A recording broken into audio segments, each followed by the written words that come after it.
between these two countries. It is set to expire on November 10th. So the question is, will that truce be extended? Will the countries lower tariffs on each other? As the government shutdown drags on, federal food assistance programs like SNAP are set to run out of money this Saturday. One widow from Pennsylvania says she'll have to choose to buy food or pay her electric bill. Hurricane Melissa now a Category 1, churning across the Bahamas after raking Cuba overnight. Damage still being assessed in Jamaica. This is ABC News. Federal prosecutors have announced 10 arrests for alleged violence against federal agents during immigration protests in Los Angeles this summer. Included are suspects accused of dropping scooters and other objects from an overpass onto California Highway Patrol vehicles below. U.S. Attorney Bill Asaley says more arrests are coming. Violence in any form, specifically targeted at law enforcement, is unacceptable and illegal. He estimates there are hundreds more people who they're looking to identify and track down for violence against police and federal agents during the protests. Alex Stone, ABC News, Los Angeles. Hurricane Melissa targeting the Bahamas today with sustained winds now of 90 miles per hour. That's a Category 1. The monster storm, though, raked Cuba overnight after making landfall earlier yesterday on Jamaica's west coast as a Category 5. Power is out on 77% of the island. Earlier today, the threat of flooding could also trigger mudslides.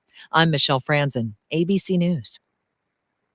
Do you have 3 ex-wives and your current trophy wife wants a life insurance policy 3 times the size of the policies you had to purchase for your previous mistakes? If so, you need to call Big Lou at Term Provider, 800-859-3220. Big Lou is intimately familiar with your problems, and if you're 50 to 60 years old and in reasonably good health, a $1 million policy should only cost about $100 to $200 per month. Big Lou may have a solution for your previous policies as well. You may even save enough money to lighten the load on your new $1 million policy.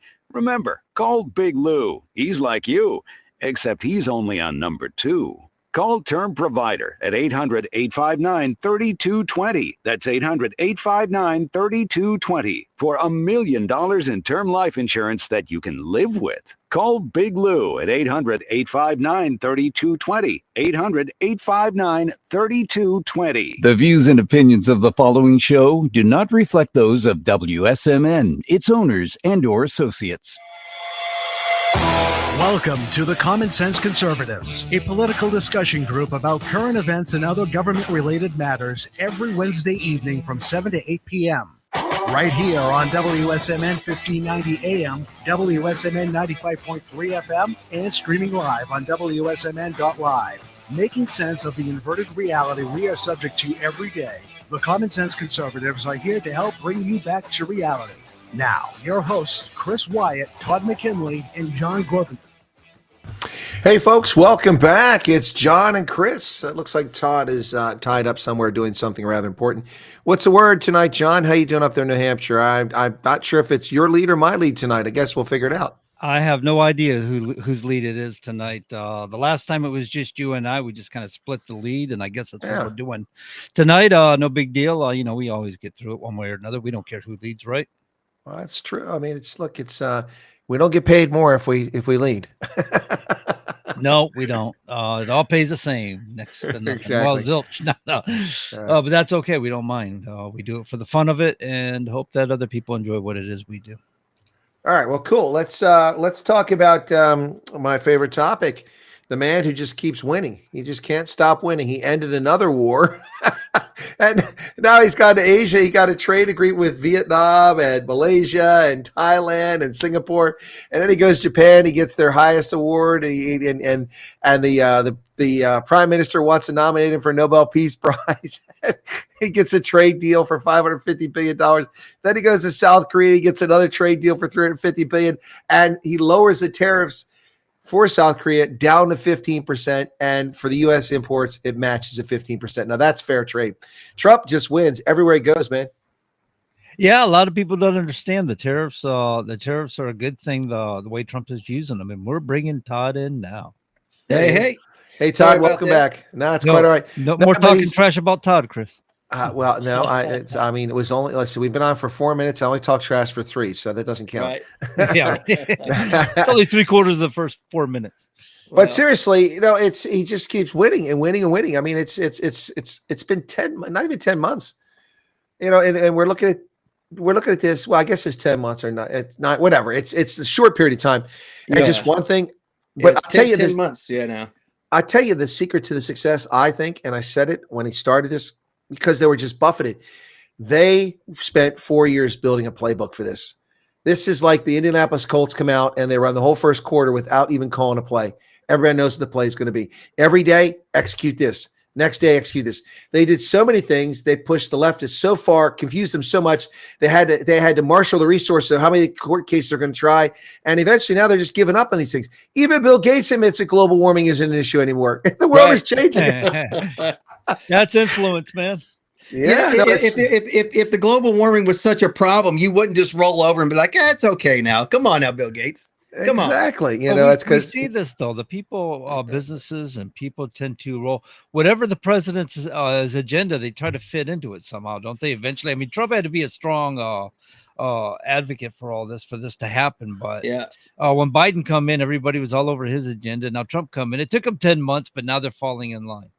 Biden had an agenda. I thought it was all about depends. He did not have an agenda.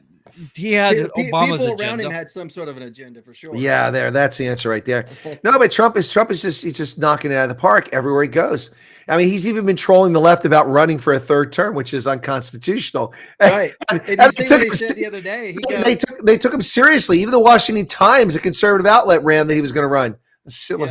Todd, you got to turn on your microphone, man.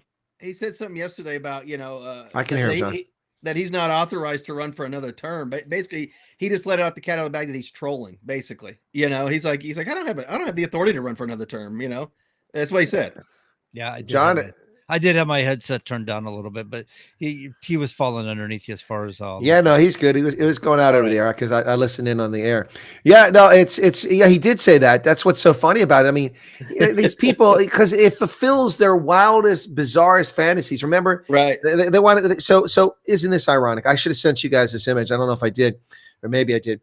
I made a banner with no King's protest, but of course I put King Franklin Delano Roosevelt on there and his four elected terms. And the flip side of it was the current king and queen, Chucky Schumer. What's he been here? 50 years, and then Nancy Pelosi 30 years, 88 years in Congress, the two of them. Right. You want to talk? And they're worried about Donald Trump being in office for 4 years and 9 months. Give me a break. These people are just absolute clowns. No kings, no more dingbats. Dingbats should wear signs. Bill Engvall said stupid people. But anyway, crazy stuff. Sign. Yeah. Well, I made a song last week called Wear a Sign. Wear a sign. Wear a sign. That's right.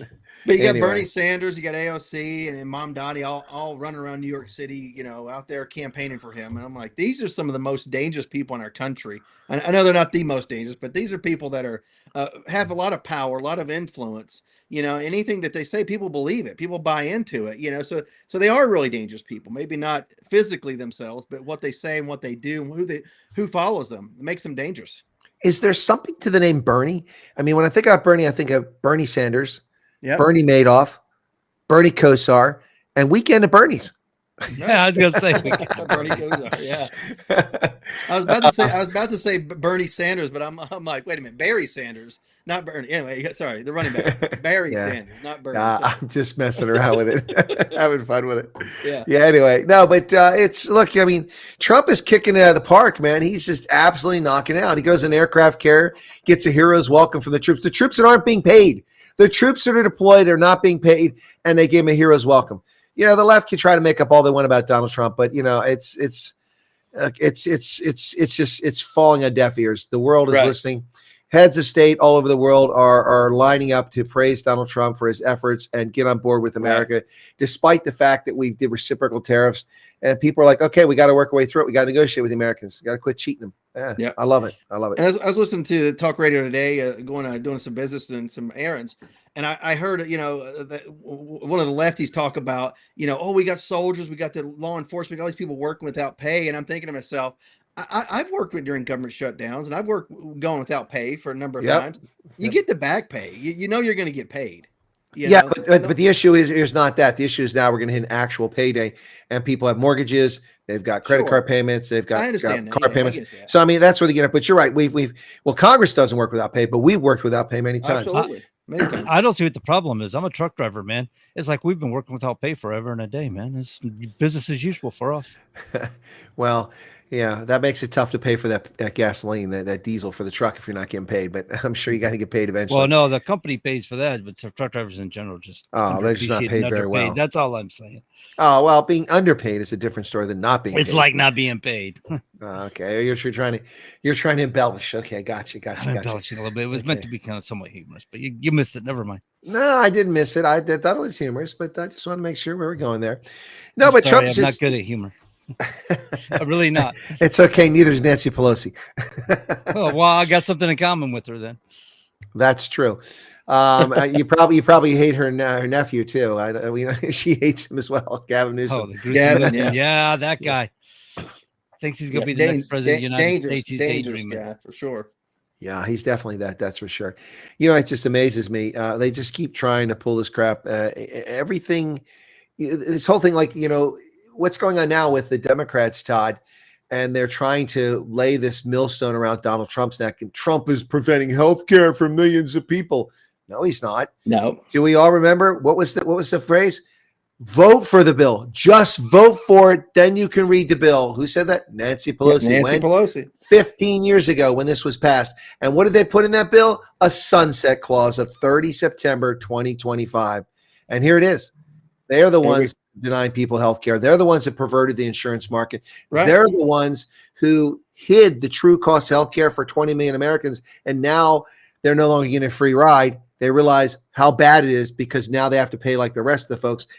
And that's all been hidden by Obamacare, the Unaffordable Care Act. So that's the messed up thing about, man. We got to pay $1.2 trillion in subsidies to keep the program going. What kind of program is that? If you were running a business, you're out of business in no time. Well, the problem is that we're paying it as taxpayers. This isn't employers funding. And so we're already paying taxes, which pay for that. And we bury in debt because there's enough money for it. And oh, by the way, we pay for other people's health care, but are they paying for ours? No. Nope. No. So the whole thing was never feasible. And this is the insurance companies thought they were clever. Like, we're going to get a guaranteed revenue stream. It'll grow every year. This is awesome. The government will work with us more when we do billing. No. See, the Democrats put in, you can't ban for pre-existing conditions. When they stopped pre-existing conditions, the insurance companies were screwed. And that's when this all took off.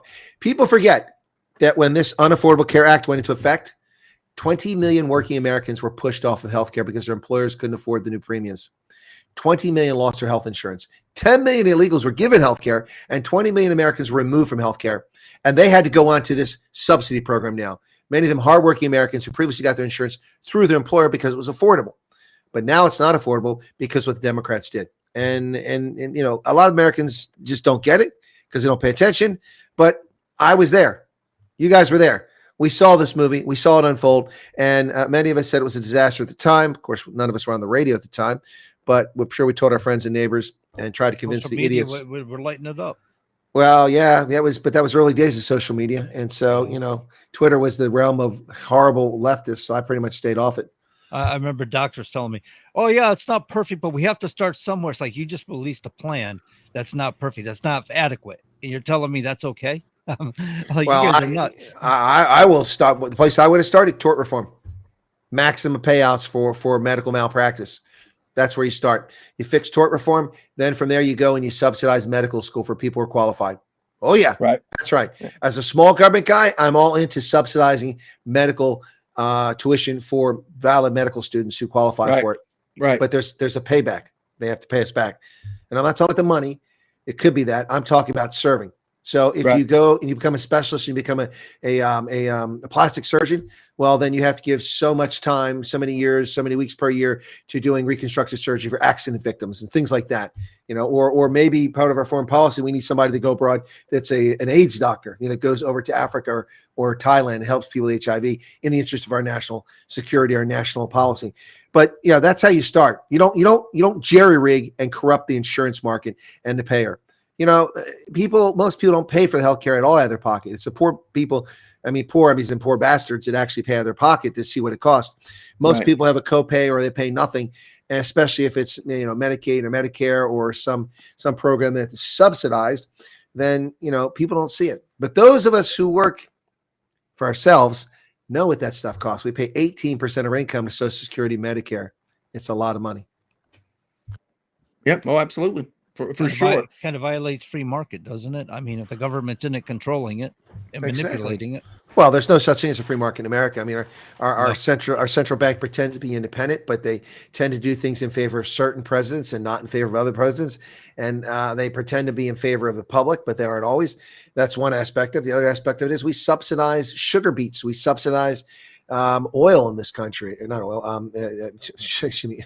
Yeah, I meant to say ethanol. That's what I'm going to say. Subsidize ethanol to the detriment of the economy. You only get 105% of the energy out of the ethanol. That's not a good value in return for all the energy and pollution that goes into it.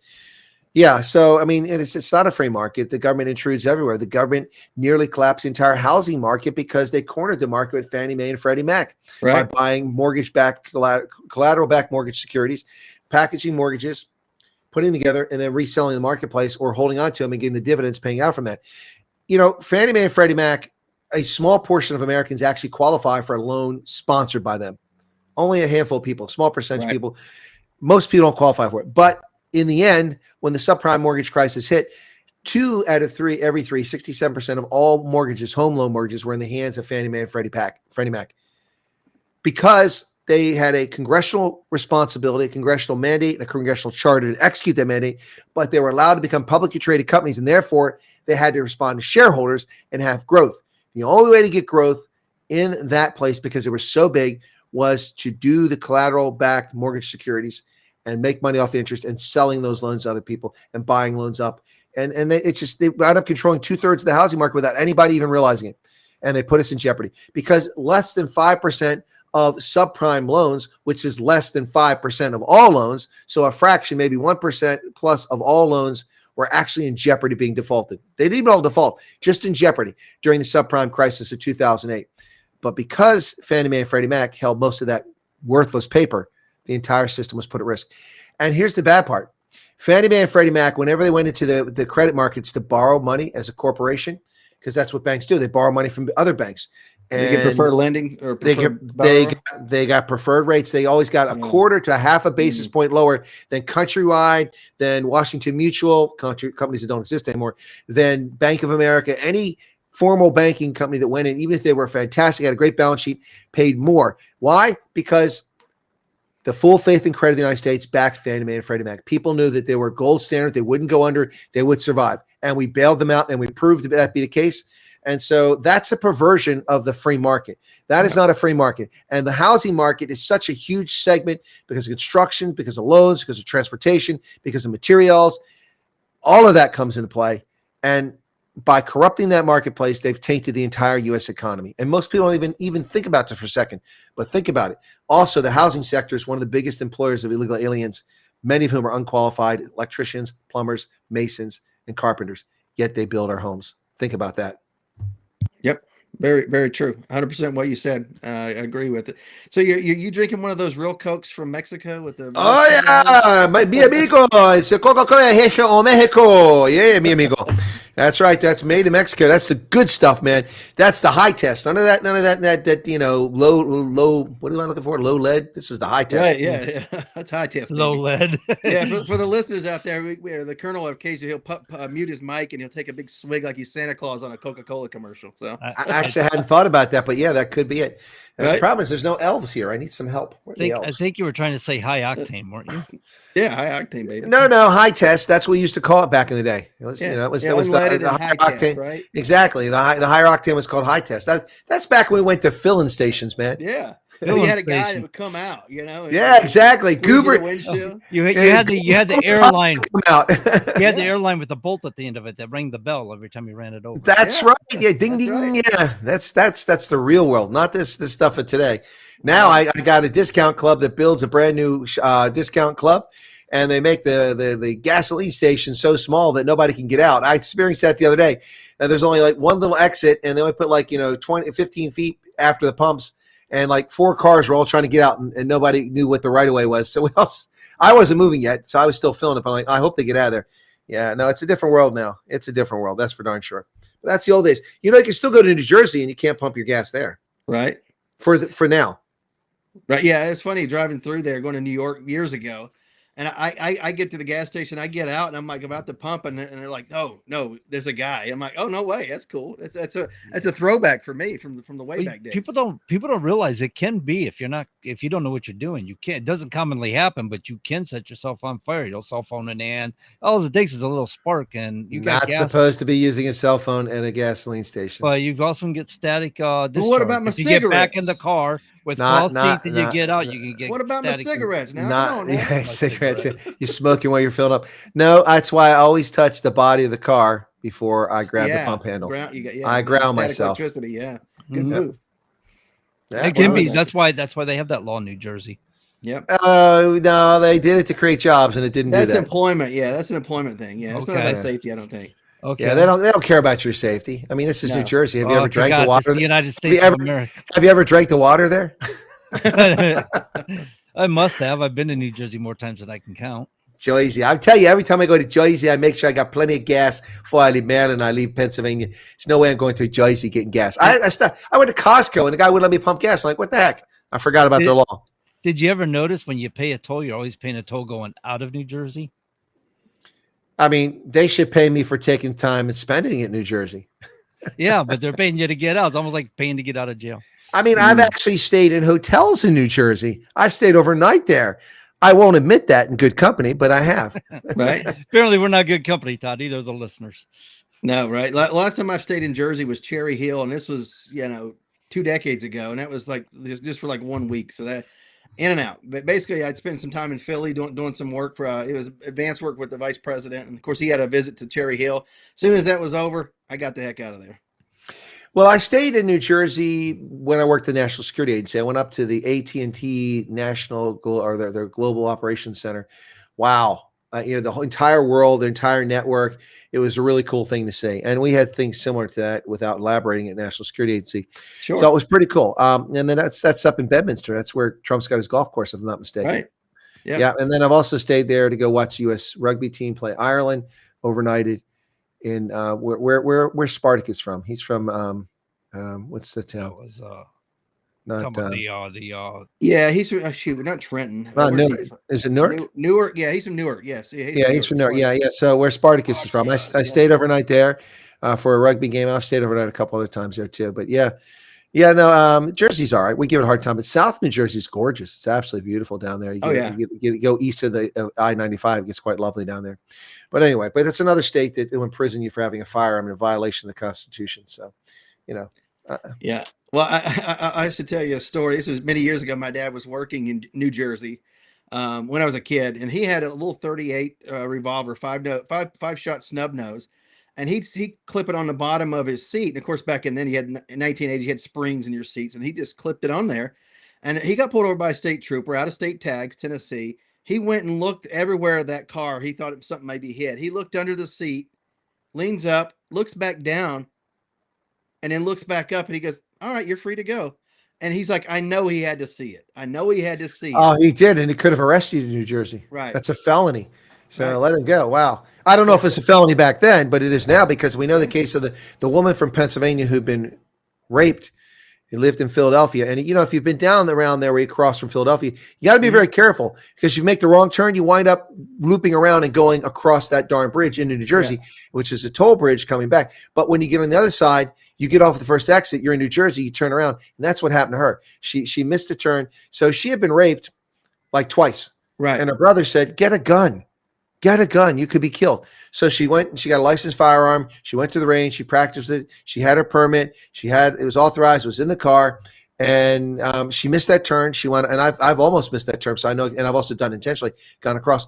So I know where she missed it. And then you can't turn around. You're going to go across the bridge, whether you want to or not. So she went across the bridge, came to the first exit, went down. There was a trooper waiting because she had Pennsylvania plates. No. She turned around, went back, and headed towards the bridge. Woo! Pulled her over. And arrest her for felony possession of a firearm. Wow. Even though it's licensed in Pennsylvania. So well, because she's black, the media jumped on it and the charges were dismissed.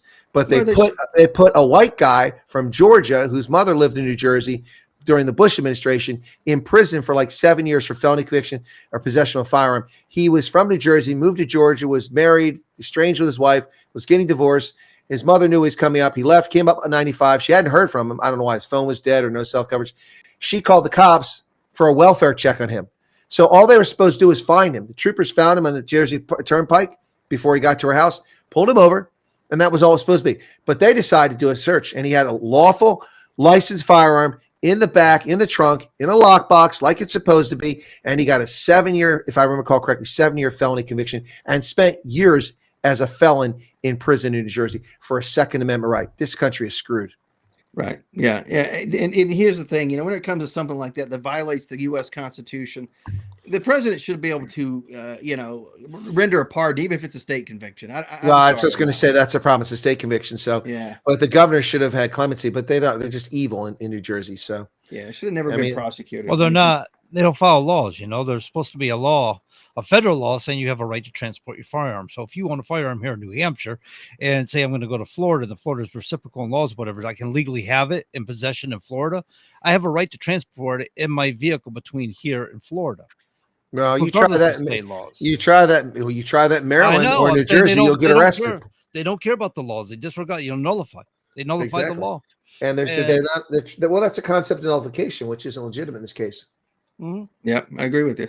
I remember when I lived in says supremacy clause that the Constitution, all federal laws are supreme over state laws. Yep. When I lived in Maryland, just outside of D.C., there near Andrews, nearly every night you would hear gunshots, especially on weekends, Fridays, Saturdays. Gunshots quite regular.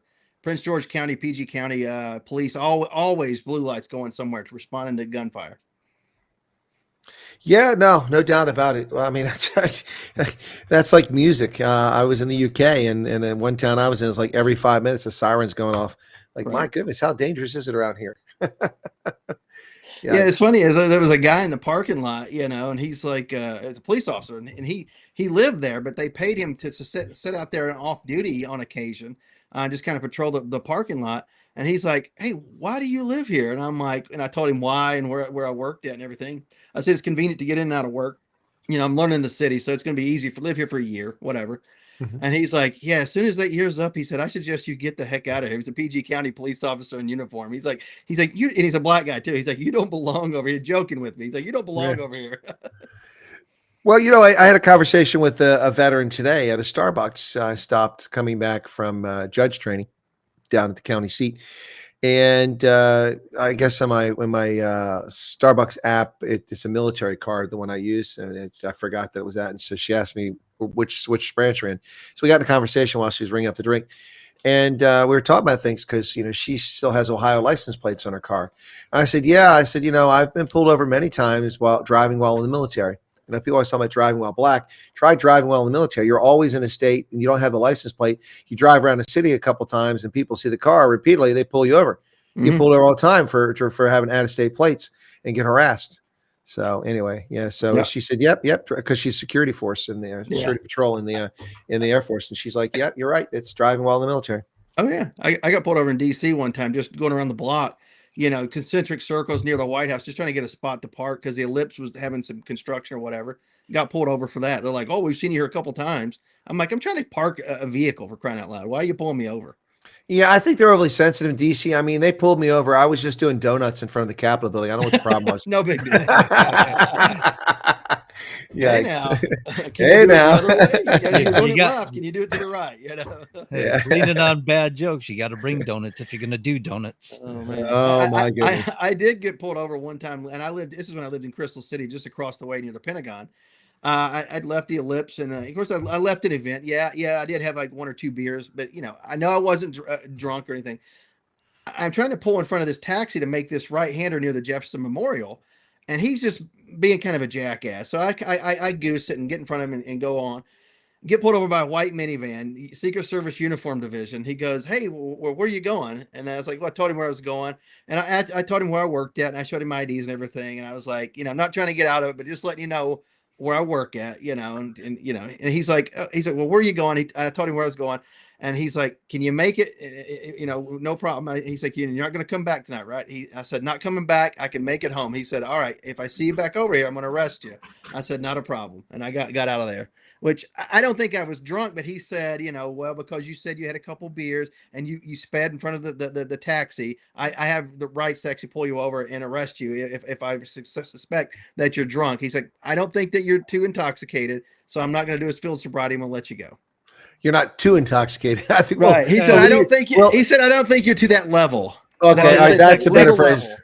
Yeah, technically, any words. amount of alcohol is intoxication, right? If you're right, two or whatever, it's still those intoxication. are my words. That's why that's his words. I was going to say that's why probably not the best choice of words. This was many years ago, but of course, Uniform Division didn't really have field sobriety tests. They'd have to call Metro Police to come in, and he knew if I got arrested by them, then it's going to be a big trouble for sure. Well, on that note, and drunken while driving, no, I'm just kidding. So he did me a solid. He did me a solid. There you go. Hey, folks, you're listening to WSMN, the Common Sense Conservatives, 1590 on your AM dial, 95.3 on the FM dial, every Wednesday evening, rain or shine, snow, sleet, or hail, like the postman.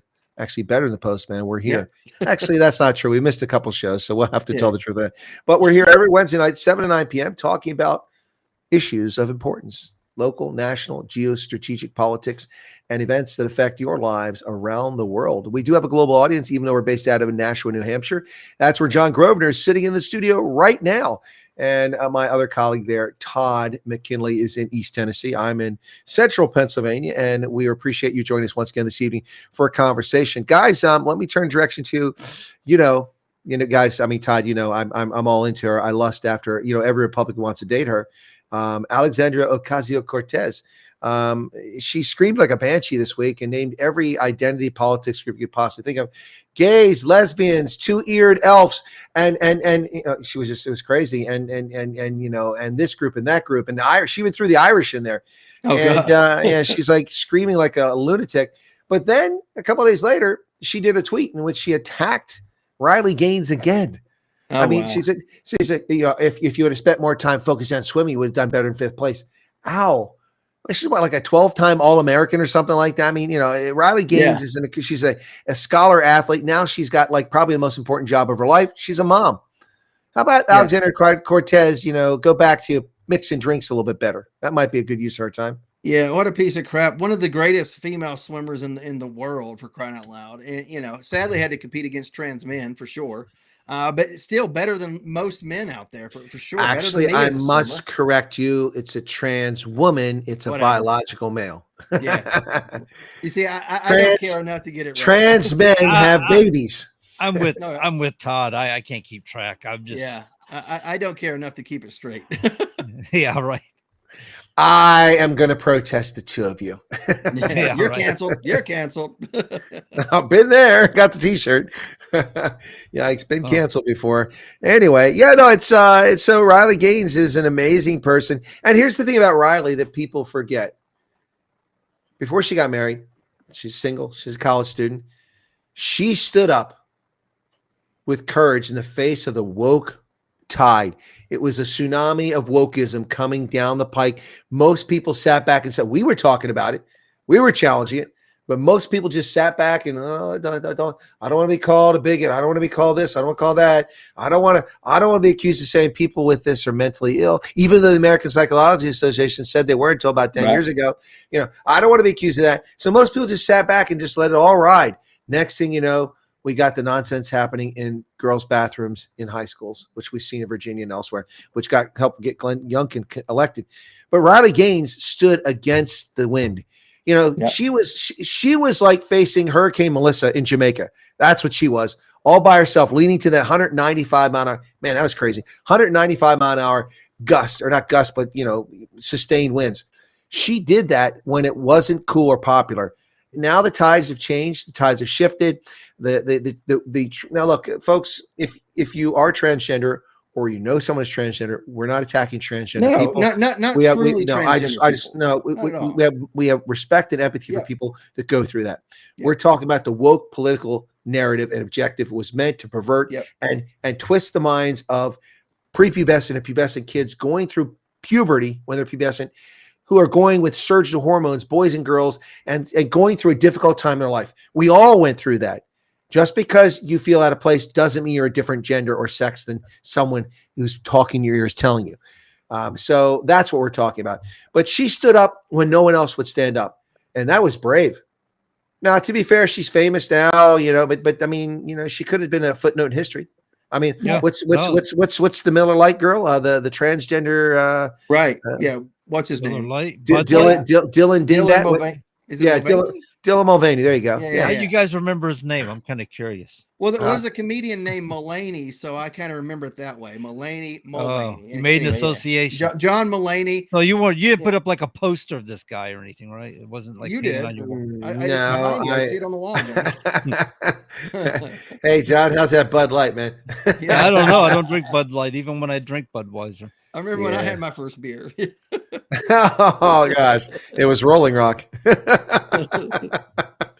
Oh, PBR, Pabst Blue Rhythm. But I remember. It seems to me that true transgender folks were taking offense to what the left was doing. Well, and that's exactly true. And I told people in the gay community about 10 years before that, I said, guys, you're going to be yesterday's fish. They're going to throw you out. Yeah. Like, what are you talking about, man? I'm like, this transgender thing, you pay attention. This is going to be a big thing. And I didn't know how long it was going to take, but I was right.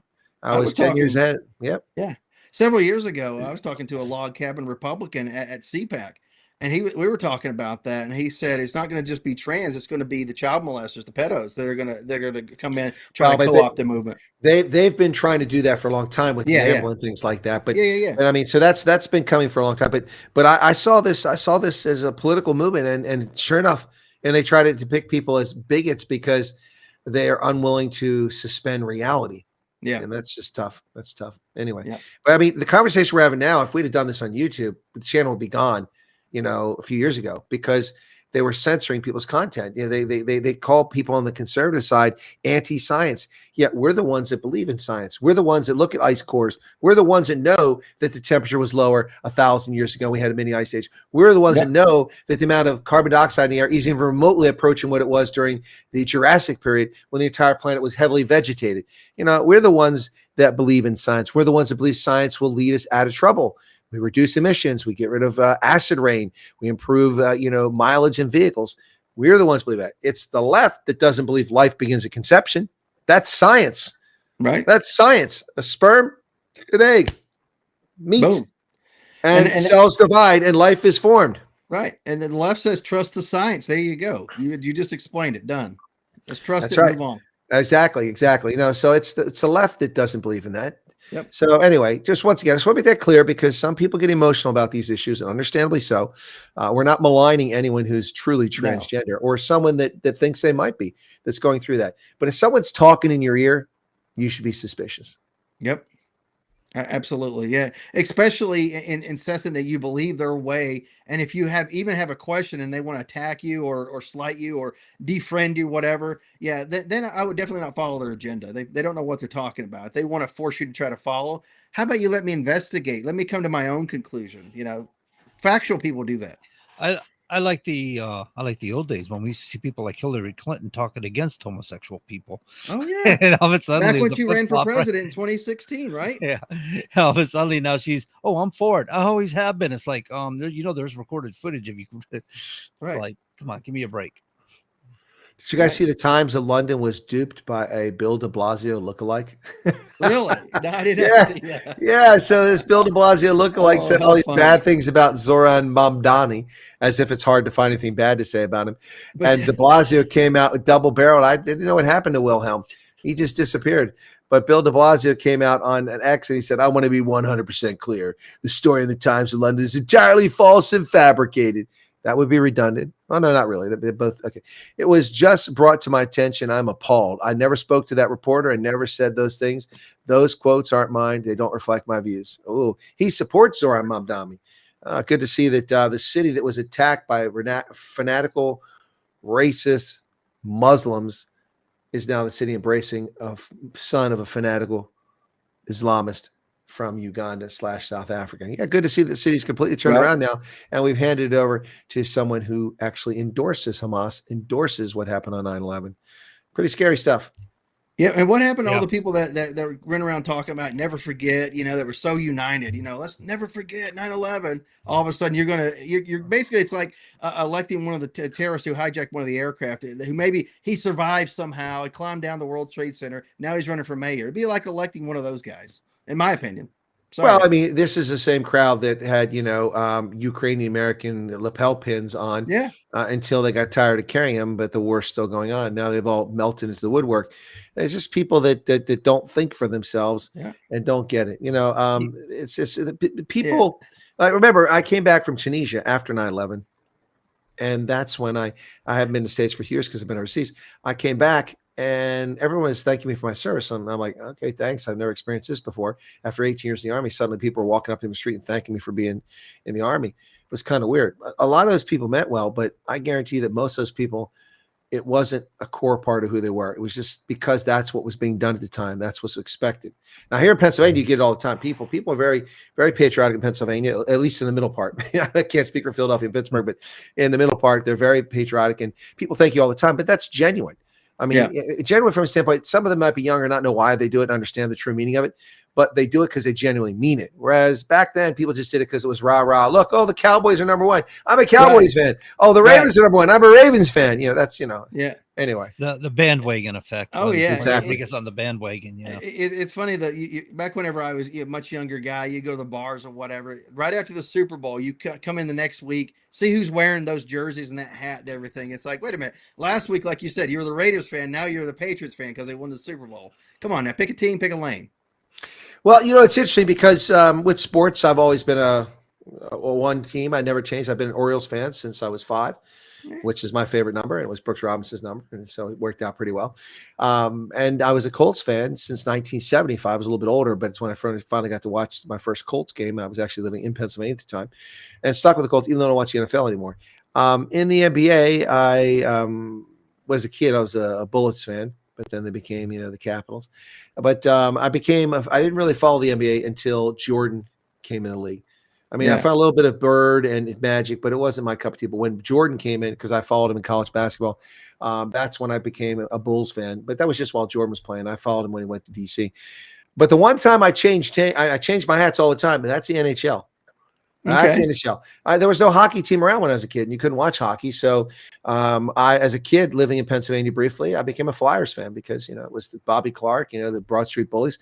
And so, but I never got to watch it. Then I came back in 1989 from Germany after my first tour over there, and the New Jersey Devils had come into league, and Martin Brodeur was a goalie. I liked him and watching Martin Brodeur, classic, baby. Watching international hockey. Yeah, the greatest goalie of all time. Yes, And I became a Devils fan because of him alone. Yeah. And they later wound up winning 2 Stanley Cups for me. It's pretty cool. Then I left. I was overseas. I came back, and I wound up becoming years later. Well, they weren't doing anything. So, I mean, I came back and New Jersey was boring. It was their salad days, whatever. So I saw that Peter Forsberg, who was one of my favorite hockey players, was now going to be playing for Colorado.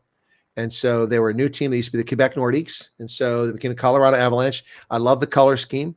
And Peter Forsberg was there, so I became a fan. Then they won a Stanley Cup for me. Patrick Waugh. Yeah, so they won that one. And then after that, I was overseas again. I came back, and Columbus had a team now. And I went to high school and college in Ohio. I liked that they call themselves, the name they gave themselves as tribute to the Civil War. And so I became a Columbus fan, and they won 18 straight games. Cool. And then I went to the 19th game, and they lost to the Capitals in D.C. I must have been bad luck. On a night when I had to drive home in 4 inches of snow. It was a special evening, to say the least. But then along came the Vegas Golden Knights. The Golden Knights was owned by a former Army officer, a West Point graduate, and he wanted to pay homage and tribute to the Army. And so he named his team, he wanted to call them the Black Knights.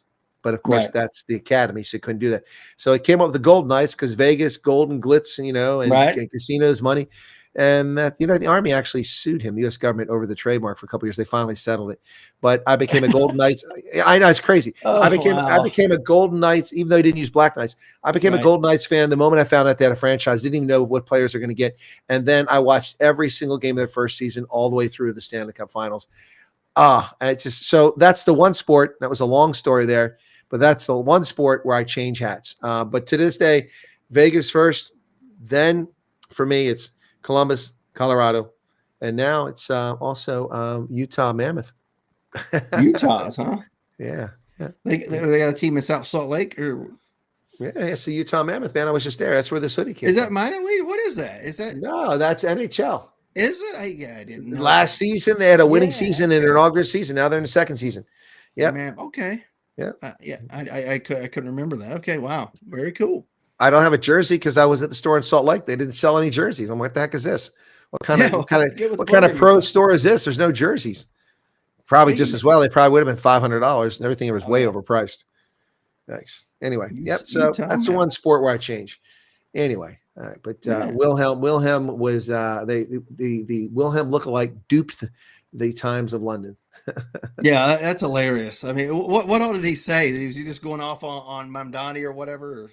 Well, let me see if it's something here. It's I don't know what exactly he said. The Times apologized. Yeah, that doesn't say what it said because the story was ripped down. I don't think many people got a screen capture of it. If you click on the link, the story's gone. The Times took it down. They apologized. But basically, he said, this guy's policies are all messed up. They're unworkable. But that's not what happened. It was a body double. But you would have to be like, this is suspect. What happened to did de Blasio fall and hit his head or something? Why would he be against Mamdani? Because that's where he would want to go. Exactly. I don't understand it. I mean, they're all falling in line for Mamdani. The guy is all. I mean, he's got this in the bag. He doesn't even have to try, but he still runs around and lies. Did you guys catch the lie this week about how his aunt was so terrified here in New York City? She couldn't go out wearing a hijab after 9/11. Doesn't wear a hijab. Is not from New York. Doesn't live there. And is dead and was living in Uganda at the time that this supposedly happened. It wasn't his aunt. It was a cousin. Right. And there's a picture of her right beside him with no hijab on. Yeah, exactly. So, this guy's, I guess his mother came out and said he's not really an American. Yeah, I saw that. Yeah.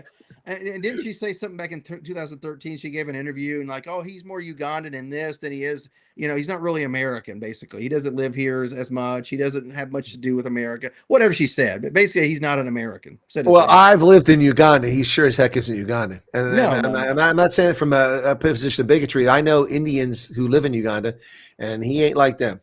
No, not at all. Zoran, it's like I'm watching a Bond villain, Zoran Mandami. What was it? What was the one movie, the later Bond movie, mid-range, Zorn Industries or something like that? So it's like I feel like I'm listening to a Bond villain here. Yeah, that's exactly right. Yeah, a B movie or a Bond villain, but here he's going to be mayor of New York City, for crying out loud. I mean, danger here. Well, you sure? I'm looking at the polls yesterday because we were interviewing Gonzalo Duran. I know they closed up, but. He's running for public advocate. Anyway, so I'm looking at the polls over there, and the polls are showing maybe polled 600 people, voters. That's a small sample. Yeah, I'm thinking, and all of them are that way, 500, 600. And they're showing maybe a 10-point to 15-point spread between Cuomo and Mamdani. And so I'm thinking to myself, there's millions and millions of people live in New York City, like 2.5 million in Brooklyn, 2.5 million in Bronx, somewhere around there, 500,000 in Staten Island.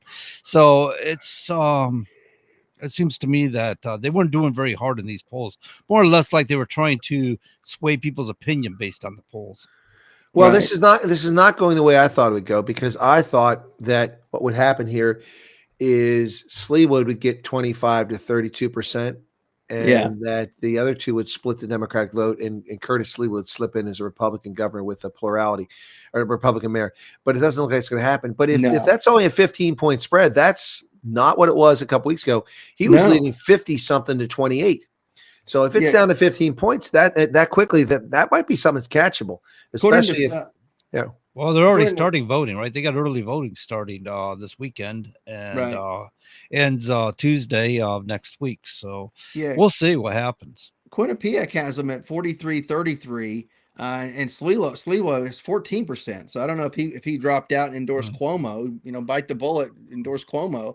Maybe that pulls him even. I don't know. He was 19% last night, or by the way, they do the polls the previous day. I was just looking at different polls, and Quinnipiac's pretty popular and good. Well, it's pretty reliable, Quinnipiac too. That's the thing. But I mean, so look, I find Cuomo thoroughly repulsive, but the sexual perv is better than the Islamic fanatic. No, absolutely. I'd take a perv because we know how we can deal with a perv. You know, how we can kick him out of office once he's in office. You know, Exactly. That's the issue within itself, isn't it? I mean, it's voting for the lesser of two evils. Right, which is sad that we have to discuss that. You know, and that's where we're at. But we know what we're getting with Cuomo. You know, we're getting pure evil. Well, we're not getting anything. But we know what New York City is getting. New York is arguably still the most important city in the nation, and one of the most important cities in the world. But we do get it because the financial district of New York affects all of us. Absolutely. And Madison Avenue, the place that thinks that the only people in America live here are Black Americans based on the advertisements I see on TV, 95% Black, you know, when it's only 11% of the population. Madison Avenue and Wall Street have a ripple effect across this country and affect everything from finance to business development to, you know, it's just without those. And that's in New York. And he wants to tax those people even more, which is it's not going to be good for the rest of us. It's just insane. Free government run grocery stores. What is this? The Soviet Union? I'm like, did you not see that movie? How quick would that collapse? Soviet Union? How quick would that collapse, you think? 2 months. With it, a couple months, maybe. Yeah. Well, the thing about it is, I mean, it's proven time and time again. We just talked about earlier with Obamacare. Government is inept when it comes to managing these sorts of things. Well, and that's what the left just can't wrap their head around or refuse to wrap their head around the fact that human beings are free thinking creatures and they behave the way that's in their interest. That's why incentives work. The profit motive is the best incentive. The free market is the best system because it will drive people towards a profit motive in a responsible way so that they profit. But oftentimes there's other beneficiaries of it. You know, it drives me nuts that they think that they can just legislate how people behave. They don't understand human nature at all. Right. There will always be creepy, nasty people. Fortunately, it's a small percentage population. There will always be people who cheat others. Hopefully it's a small percentage. But people are motivated by incentives. Yeah. If the state runs something, the only people motivated are the people in charge of the state enterprise, not the people working for them, because they can't get ahead. They can't get somewhere. But the people at the top can grift to do what they want. So they have to understand that. But the left refuses to accept that people have an innate nature, and that is to do what's in their self-interest. So to your point, years ago, I was at a very, very large trucking company, and one of the dispatchers made a statement, says, "Oh, we love our owner-operators." And the reason why she said that is because they will work very, very hard because they feel like they got a stake in it. They feel like they have their own business. You have skin in the game. Yeah. Right. So they will work even though they're making less money. And this is what I was referring to earlier when I was talking about working for free, right? Because a lot of owner operators struggle. Yeah. But they will work their butts off because they want to be successful. They know they have something at stake here now and they want to win. Well, it's like corporations that do profit sharing, or the employees are members, they're shareholders.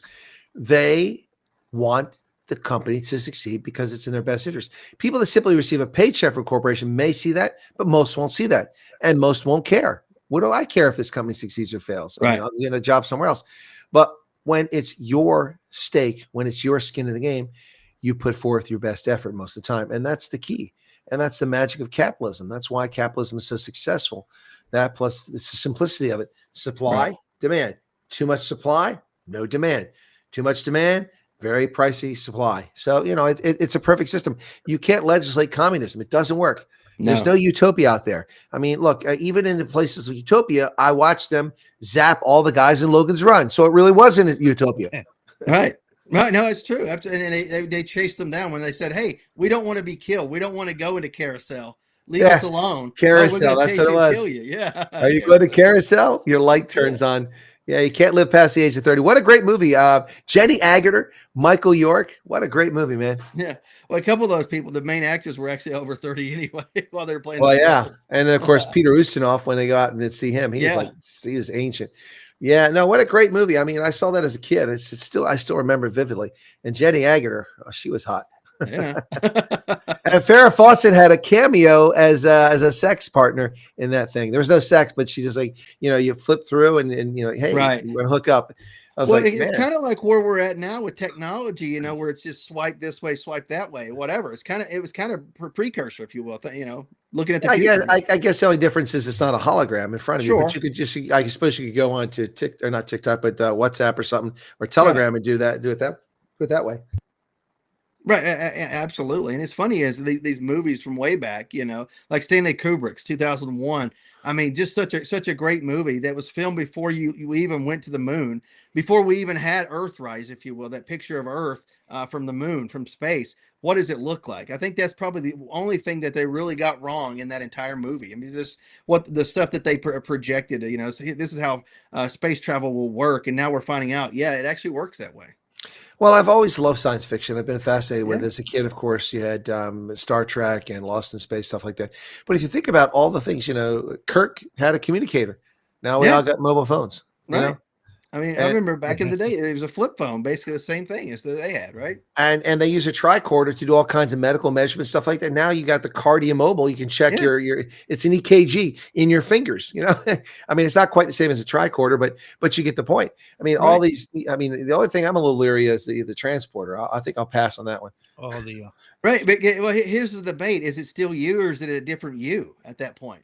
You know what I'm saying? Did you die during that situation and you replicate? Are your legs the same length? Do your ears come out in the right Yeah. place? You're measuring Kirk. Let me see what would happen here. now that you're crossing this with the Fly, right? Isn't that what happened to him? Yeah, that's what happened to the Fly. got Yeah. in the thing. Yeah, Was that right. Jeff Goldblum was in the original or Right. the second one? The second one, yeah. Yeah.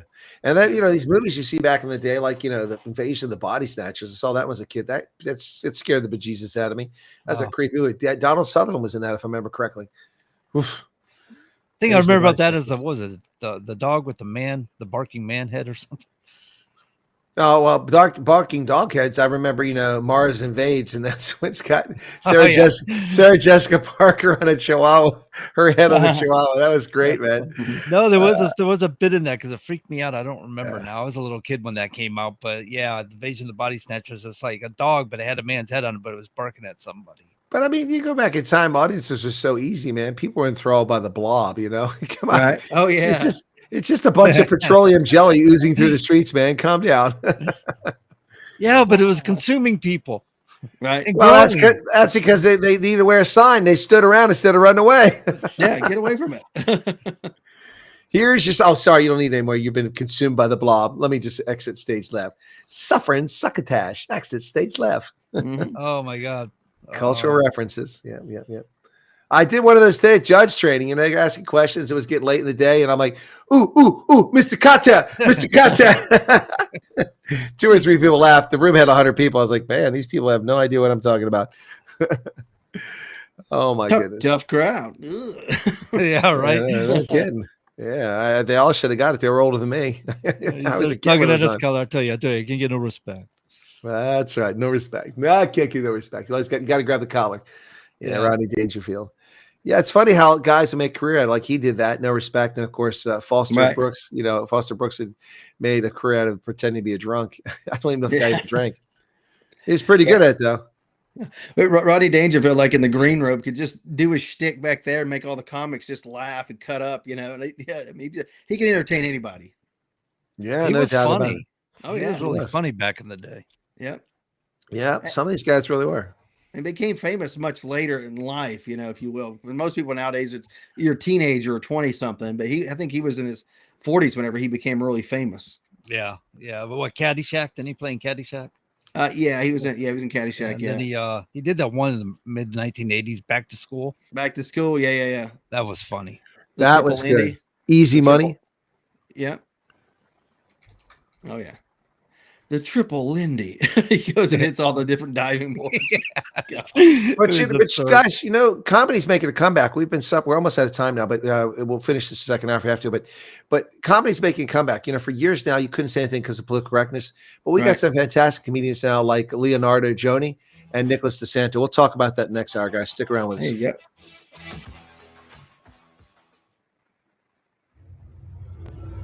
WSMN 1590, WSMN 95.3 FM Nashua. Listen, watch, and stream at wsmn.live. ABC News, I'm David Hacker. The former Illinois sheriff's deputy charged in the 2024 killing of 34-year-old Sonia Massey after she called 911 has been found guilty of second-degree murder. Sonia's father, James Wilburn, had hoped for a first-degree conviction. I know that there will be justice for Sean Grayson. And it might not be in this world, but it'll be in the next one. Deputy Grayson could now face a sentence of up to 20 years in prison. Massive destruction in Jamaica in the wake of Melissa, the most powerful hurricane ever recorded on the island. The government shutdown bringing a looming crisis for Americans who depend on food aid. Their SNAP benefits are still scheduled to run out Saturday. Hours from now in South Korea, President Trump to meet with Chinese leader Xi. On the table, President Trump's tariffs on Chinese goods, China's restrictions on the export of rare earths, and stopping the flow of fentanyl. The Federal Reserve voted to cut interest rates today by 0.25 percentage point. This is ABC News. Layoffs are underway at Paramount, affecting about 2,000 employees. Competition is revving up in San Francisco as another self-driving taxi company enters the market. Uber announcing San Francisco and the Bay Area will be its first region for its next-generation autonomous robotaxi program. The robotaxis are set to launch next year, and it's a partnership with a self-driving tech company called Nuro and the EV company Lucid. Already, robotaxis from companies like Waymo fill the streets of San Francisco. In Uber's case, Lucid is making an Uber-exclusive robotaxi vehicle. Uber is aiming to deploy 20,000 of the vehicles in multiple cities in the next 6 years. Alex Stone, ABC News. A small rescue helicopter trying to check on the welfare of tourists on Mount Everest crashed while landing. Operator Altitude Air says that the pilot survived and no one else was on board. It is not clear why the tourists needed a helicopter. Dave Packer, ABC News. Diabetes, high blood pressure, anxiety meds, everyone's on them. If you're a 50-year-old male, maybe a bit porky, and you may even have type 2 diabetes, $1 million of term insurance may only cost you about $200 a month. Call Term Provider. Speak with Big Lou at 800-859-3220. Big Lou will find a term life policy for you even if you have type 2 diabetes, are overweight, or have high blood pressure. Term Provider has helped thousands of people like you who think they can't afford term life insurance. To buy $1 million of affordable term life for you, all you need to do is call Big Lou at 800-859-3220. Lou will make sure the scales are tipped in your favor. Call 800-859-3220. Big Lou will answer your call and work to fit you into a term life policy that you can afford. Remember, Big Lou's like you. He's on meds too. Call 800-859-3220 or biglou.com. Continuing the legacy started in 1904, Roger Pellerin of Gate City Monument Incorporated continues to provide the same high-quality monument, custom headstone, and stoneworking craftsmanship today that they built their reputation on over 100 years ago, servicing Nashua, New Hampshire, as well as nearby areas in Massachusetts, such as Lowell, Billerica, Chelmsford, and beyond. From creating custom monuments to memorialize, to landscaping and granite work or restorative services, each job is done to your satisfaction and is backed by decades of experience and integrity. If you're thinking about stonework, think Roger Pellerin of Gate City Monument. Visit online at gatecitymonument.com. Stop by and meet Roger at 321 West Hollis Street in Nashua, or call 603-883-7141. That's 603-883-7141. Gate City Monument. Memorials of distinction for people who care.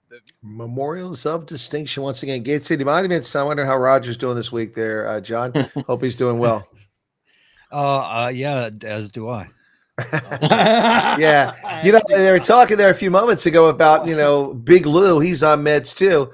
Sounds like a lot of Democrats. They need to be on meds. I was cracking up on that one. I heard that. Yeah, well, it reminds me of one flew over the cuckoo's nest, right? Where they medicate him so heavily that they're just kind of there in person, but their mind's gone.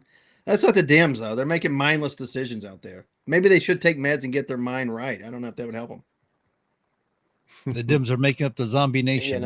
Somebody like us, if we take medication like that, we're going to be like zombies. But if they take it, maybe they'll put them in the right mind. I don't know. We'll see. Nurse Ratchet, anyone? You'd like for their minds to go right, but they keep going left. Right, yeah, going the wrong way.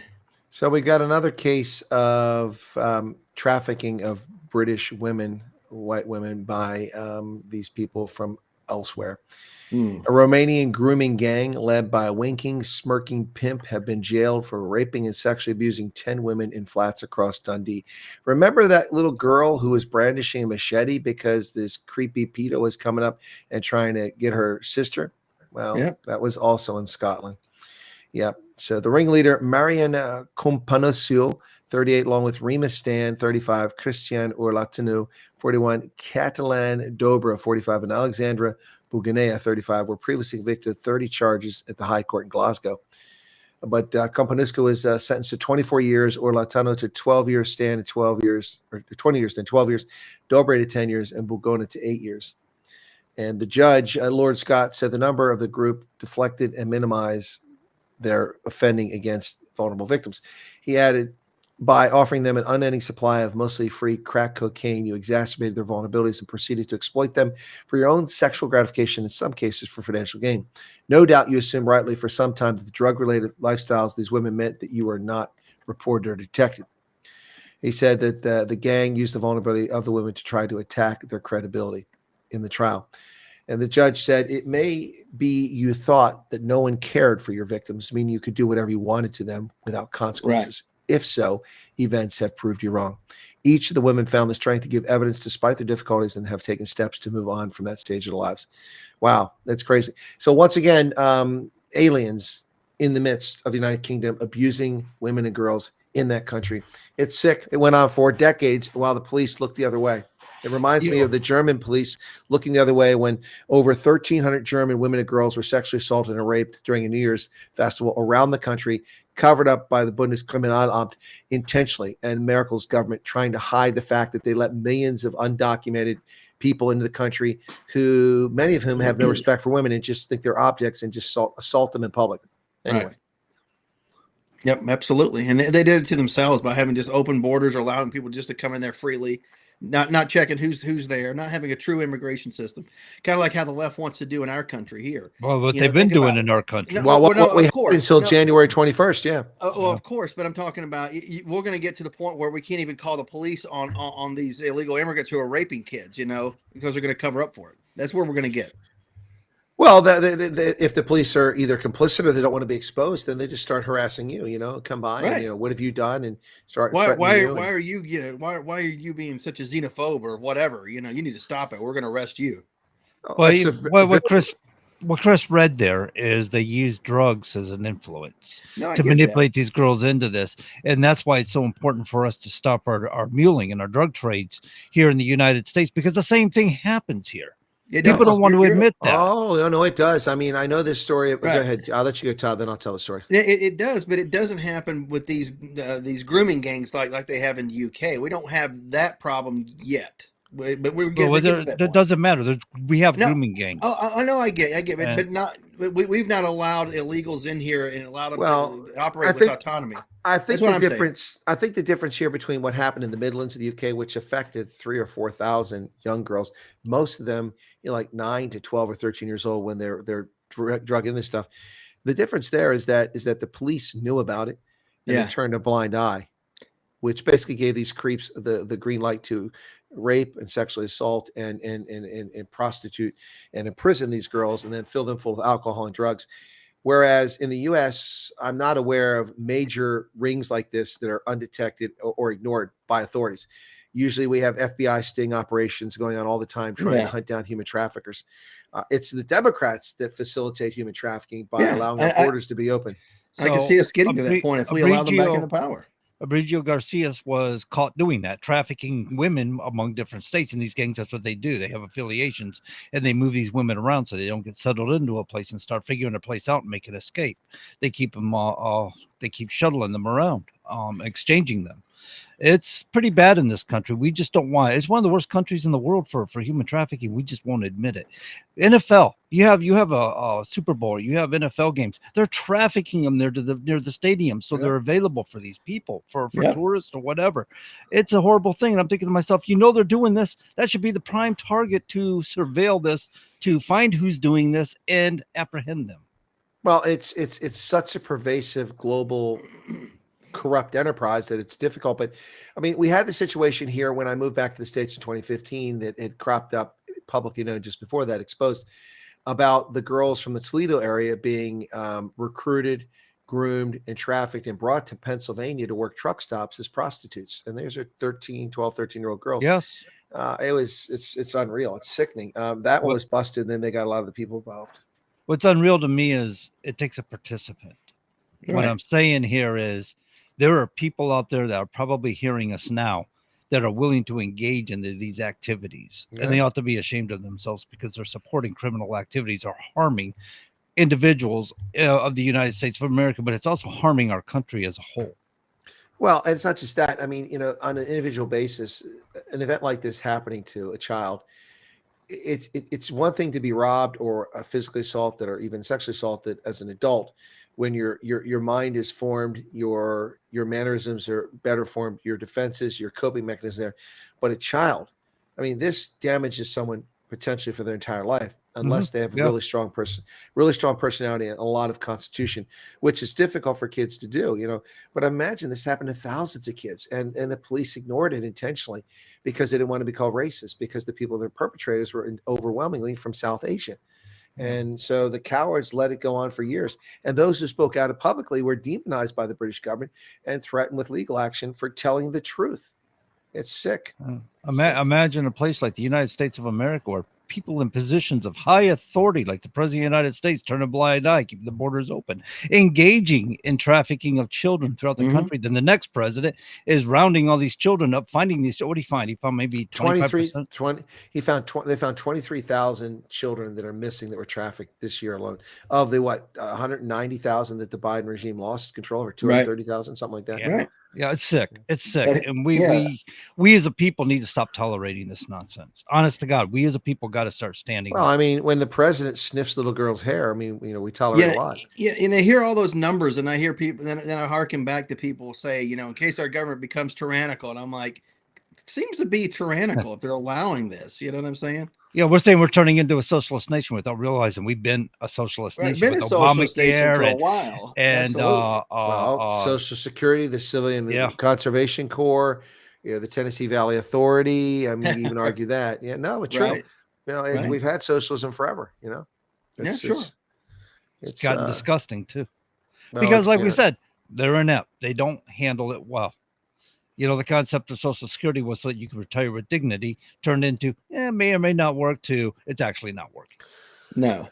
And people nowadays, and I've seen a lot of people that are about to retire, think that that's their pension plan. I'm like, that's not a pension plan, brother. If you've not been saving and you don't have a pension plan, and you've just been doing an odd job for 30 years, you've kind of screwed yourself if you've not saved. Yeah, exactly. But we're going to all have to pay for it. What's sad is you see people that plan their lives for retirement, and you have deals like what Enron happened, and all these other deals were bad investments or bad management, and they're sitting looking at or was it yellow freight went up, and all these union workers are going, hey, that was my retirement, just went out the door. Yeah, you can plan. Yeah, but sure. Even then, you could be. I understand. Yeah, but you got to have responsibility in the planning. You can't just, So, I mean, companies that have 401k plans, they dictate that the employees put their money in the stock of the company. That's illegitimate. It's okay to put some of your money into stock, but every portfolio should be diversified. Yeah. If you're overly dependent on one source of that wealth, you're going to be disappointed. I mean, now, if you're Elon Musk and that source of wealth is SpaceX or Tesla, you're going to be okay because these are almost $1 trillion enterprises. But when you work for a company and you put all your eggs in one basket, that's why I was so angry about Enron, because Enron forced its employees to buy its stock for their 401k plan. And government should not allow that. You should be allowed to buy some, but you shouldn't be allowed to put a preponderance of your money there. Right. You should diversify it and have some of this, some of that. And that's how you ride out these things. But again, the problem is that we have not educated our society. People do not understand the true role of Social Security. It was supposed to help you in a bind. Yeah. Then it became the concept of retirement. Of course, the King Franklin's court of jesters, that known as the executive branch, sold this as not a tax, and that's how they got approved, because you can't tax people for that. At the Supreme Court, they agreed it wasn't a tax. But then when the challenge came up again, they claimed it is in fact a tax. The government has the power to tax, and therefore we can tax Social Security, even though it's not. They claimed it was a retirement plan, which is not. Anyway, it's just such a mess. There's no money in the fund. Every penny paid out is coming from somebody's income today. It's no nest egg, and the number of people in the workforce continues to decline. Right. It's just it's a recipe for absolute disaster, and that's what it's going to be at some point. In the 1986, Reagan and the Congress doubled the rate of taxation for Social Security, and we're still in a mess because they spent all the money. They take the excess revenue that comes in, instead of putting it into an investment or a national sovereign wealth fund, They put it in the general treasury and they waste it and they bury us in debt. So they spend all the surplus from Social Security, plus they spend more, and they claim the debt's barely there. They're just a bunch of frauds. Yeah. I mean, I'm Well, sick of it. Yeah, fraud. We just crossed over $38 trillion debt. I mean, talk about frauds. They can't stop the deficit spending. Now we're $38 trillion. Well, they got the government held up as hostage. People may not be getting checks next week because the left wants another $1.2 trillion on top of the $38 trillion we're in debt for, so they can cover the subsidies of Obamacare. Okay. Well, John, Todd and I aren't getting paid. Right. That's true. A couple of days, I I understand. won't get paid. I think you might be prepared for it and be able to handle it for a short period of time, and Yes. you'll enjoy the back pay because that will come. I know that. Sure. But what happened? Because they didn't used to do this before. Veterans got their pay, military got their pay, and Social Security checks got cut when we've had previous shutdowns. So why is it different this time? There was no repercussions at that point. Now, all of a sudden, there's greater stakes at hand, I think. Well, and there's only ever been one lockdown that went through an entire pay period for military, 1 month pay period. I know some people get paid mid-month, but what they don't realize is they're just getting paid for what happened 6 weeks ago. Right. Because you're paid in arrears. So at the beginning of November, you get paid for October. If you get mid-month in November, that means you're getting half the money you didn't get in October. You're only getting half it on the 1st. And they don't think about that. I guess some people like to be paid twice a month. But the point is that it's never gone beyond 34 days. This is only the second time. We're not there yet. We're at 29 days. But the rate we're going to be beyond 34. But I think the Democrats will collapse in the end. They're going to have to. We don't have the money to spend, so they're going to have to make adjustments elsewhere. This comes out of that. It's got to be responsible some way or another. If you don't have the revenue streams, you can't spend more than you're taking in. That's just simple stuff. And a second grader can figure that out, right? Are you smarter than a fifth grader? But I think Republicans are probably going to have to throw some small win to the Dems for them to get them all to the table, or get enough to the table just to get it wrapped up, get the government back open. Throw some win. That way they can pretend like they got something out of it. Whatever, the government's back open, we can move forward. What they've been trying to do is, I think they've been trying to make some adjustments for what you're talking about to make sure that people are getting paid so they don't suffer from this. And even the Dems held out on that and voted that. Of course they did. Well, that was voted down too. But see, as I don't recall if I said in this program, but the Democrats have now voted down 13 times the flat spending bill. During the Biden regime, in that 4 years, they put continuing resolutions, 13 of them, they voted all of them in. So the exact same thing that they gave to Biden, they refused to give to Trump. It's pure politics. It's utter nonsense. And it's going to backfire on them. A lot of Americans are much better informed than they used to be. And they're taking heat right now. The largest union representing state or federal employees has told them to capitulate, to go sign a deal with the Republicans. It's only going to mount as 42 million people go without food stamps on Friday. Those of us retired from the military will not get our pay on Friday because you get paid the last day of the month if the first is on a weekend or a holiday. So we're not going to get paid. Active duty military, the air traffic controllers are already boycotting not show up for work. They're giving sick days. And this is what I say to them. Fire every one of them that does that. Every one of them. They don't have a doctor's note. Just fire them. Because that's what Reagan did, and he was right, and you'd be right to do it too. These people have no right to hold our nation hostage because of their personal parochial interests. Right, absolutely. What we should be doing is holding the Democrats responsible at this point. I mean, pure and simple. Well, we should, but their propaganda machine is pretty effective. Right. Yeah, I was going to say that's up to the people, man. They need to be calling their Democrat leaders and tell them we, the get your people, act should together. be doing that. But you got elections in Virginia and New York, and just like next week, right? Yeah, Pennsylvania, everywhere, on the first Tuesday of the month, right? November. Next week, for crying out loud, and people are still thinking about voting for Democrats. I mean, you got to think about this. This is as a result of their policies and their actions here. No, absolutely. But the Democrats think they're winning this thing. They're not. The public is not happy. And wait until people go without a paycheck and food stamps on the first of the month. That's not going to be pretty. And what they're doing is creating a logjam because things aren't getting done. Well, the bad thing is here, guys, is they're required by their own laws that they've written that they're supposed to have a balance by April 15th of every year. And what they did this year, like they do every year, is they do a reconciliation and not reconciliation. What was it? Resolution, yeah. But they staged it. They didn't really do a balanced budget. They didn't do a budget. They just staged it up for throughout the year. And that's why we're doing continuing resolutions. is because they don't do their job in the first place. If they did their job and they balanced the budget every year like responsible people would, then we wouldn't be in these situations. As Congress is failing us constantly, time and time again. Yeah, I agree. Can't argue with that. Congress lets us down over and over and over again. Yep. Hey, can we go back to the Islamic fascists in chief? Can we talk about that for a moment? Sure. I've got the comments from Mommy Dearest, talking about Zoran Mamdani. She said he's a total desi. He's very much us, Indian. He's not an American at all. He was born in Uganda, raised between India and America. He is at home in many places. He thinks of himself as Ugandan and as an Indian. Well, then why does he want to be mayor of New York City? You're not American. Just saying. Must be a good paying job. Well, it is. Also, this is all part of the tip of the spear for how they're trying to pervert and turn this country. They've already given it away to so many people that shouldn't even be here. Yep.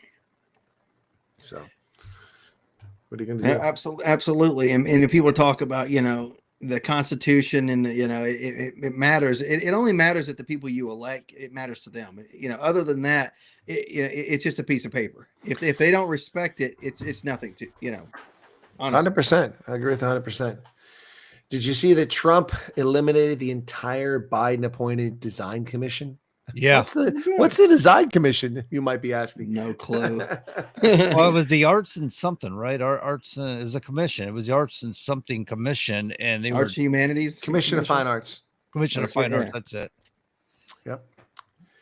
Anyway, 6 members of the board were notified by an email. Well, that's a tough way to find out you don't have a job anymore. Email. Ooh.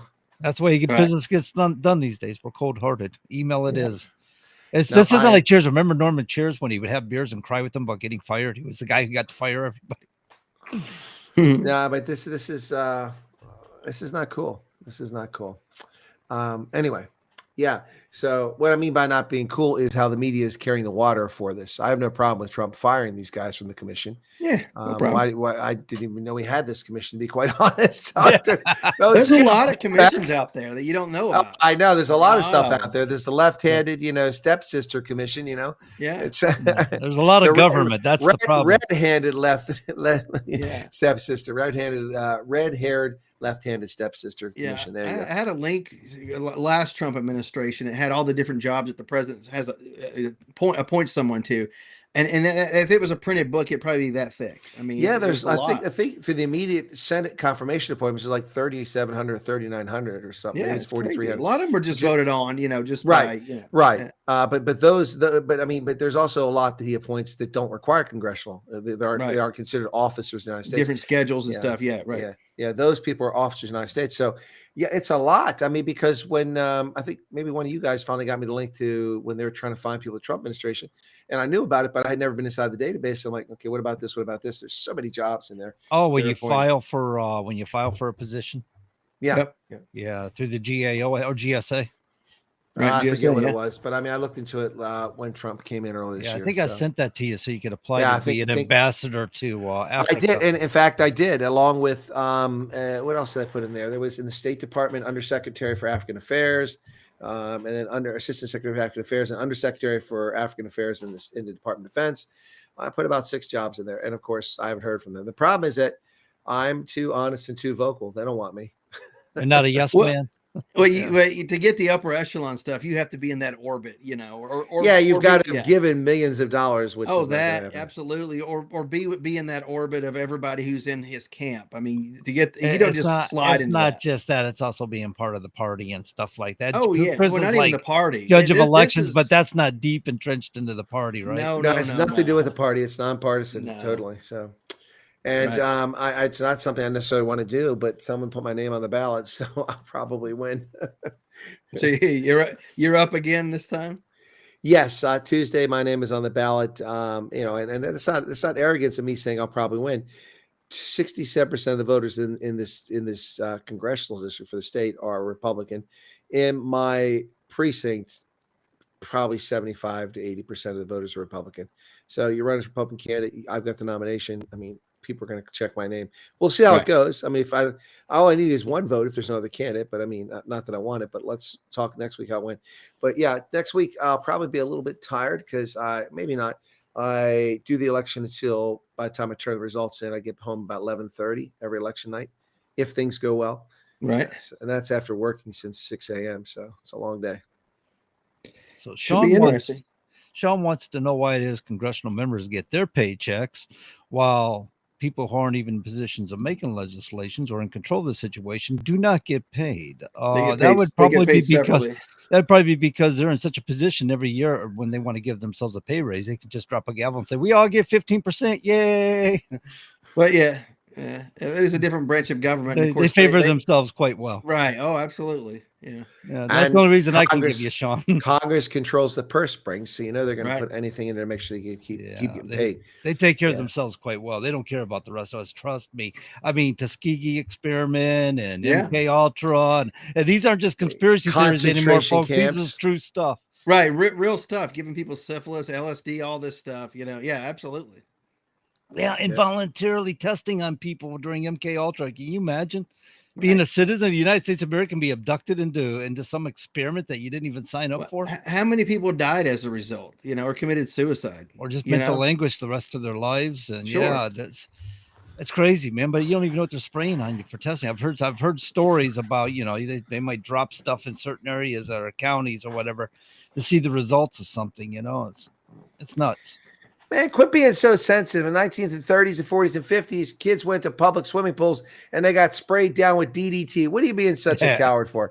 Yeah, and only died of cancer 30 years later, right? Did you ever see any of those videos from like that time? They show these kids gleefully running through the DDT spray. That was crazy. Yeah, I hate to tell you, in the 70s, I was probably one of those kids that were spraying for mosquitoes, and we thought it was cool. Like, hey, man, big fog machine. Yeah, I'll probably have lung cancer here in a couple of years. Well, Todd, now we understand a lot more. Right. As he was eating his little paint chips, he was eating paint chips, running through DDT. Yeah. There was nothing like sitting outside next to the house picking up enjoying a little snack of paint chips. Guys, in interest of full disclosure, John grew up in poverty. They couldn't afford potato chips, so they ate paint chips. I grew up in poverty, thank you. Thanks to the United States government. Yeah, we were pretty poor for a long time. Oh my goodness. Pretty scary stuff there. Hey folks, once again, you're listening to the Common Sense Conservatives right here on WSMN 95.3 on the FM dial, 1590. Excuse me. That's another radio station I worked at. 1590 on your AM dial. Yeah, it's like WMPO, Middleport, Palmer, Ohio. That's where the 1390, but 1590. Thanks for tuning in and joining us every Wednesday evening. We come at you live from our studio in Nashua, New Hampshire, remotely located in East Tennessee, somewhere in the hills where Daniel Boone once upon a time roamed, is Todd McKinley. And then John Grosvenor up there in the studio in Nashua, New Hampshire. I'm Chris Wyatt in central Pennsylvania.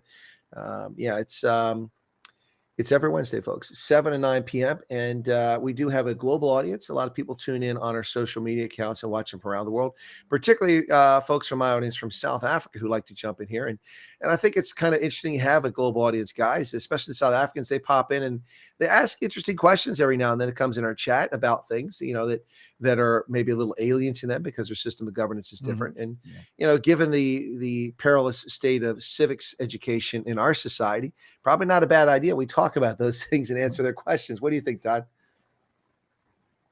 100%. Oh, I thought you were muted for a second. Your mouth was moving and nothing was coming out. No, Todd's multitasking, but his buffer's full. No. It was muted. I was bringing something up real quick. I got to send to somebody. Sorry. But yeah, you're absolutely, I agree with you 100%. Yeah, in the last hour before we went to the break, I said we're going to talk about those comedians. I don't know if people heard. I mean, look, these aren't comedians you listen to in good company. Number one, of course, is Leonardo Joni, originally from New York, now living in Austin, Texas. She is not politically correct. Have you ever heard her, John? Oof, man. I can't think I have. So she's up on stage and she invites guys up. It's like, an improv club. She says, come on up, guys. So there's like 3 or 4 guys up. Obviously, the comedian's going to ask them questions. And so right out of the gate, she looks at the guy next to her and says, so what do you do for a living? And he said, what did he say was? I can't remember what it was.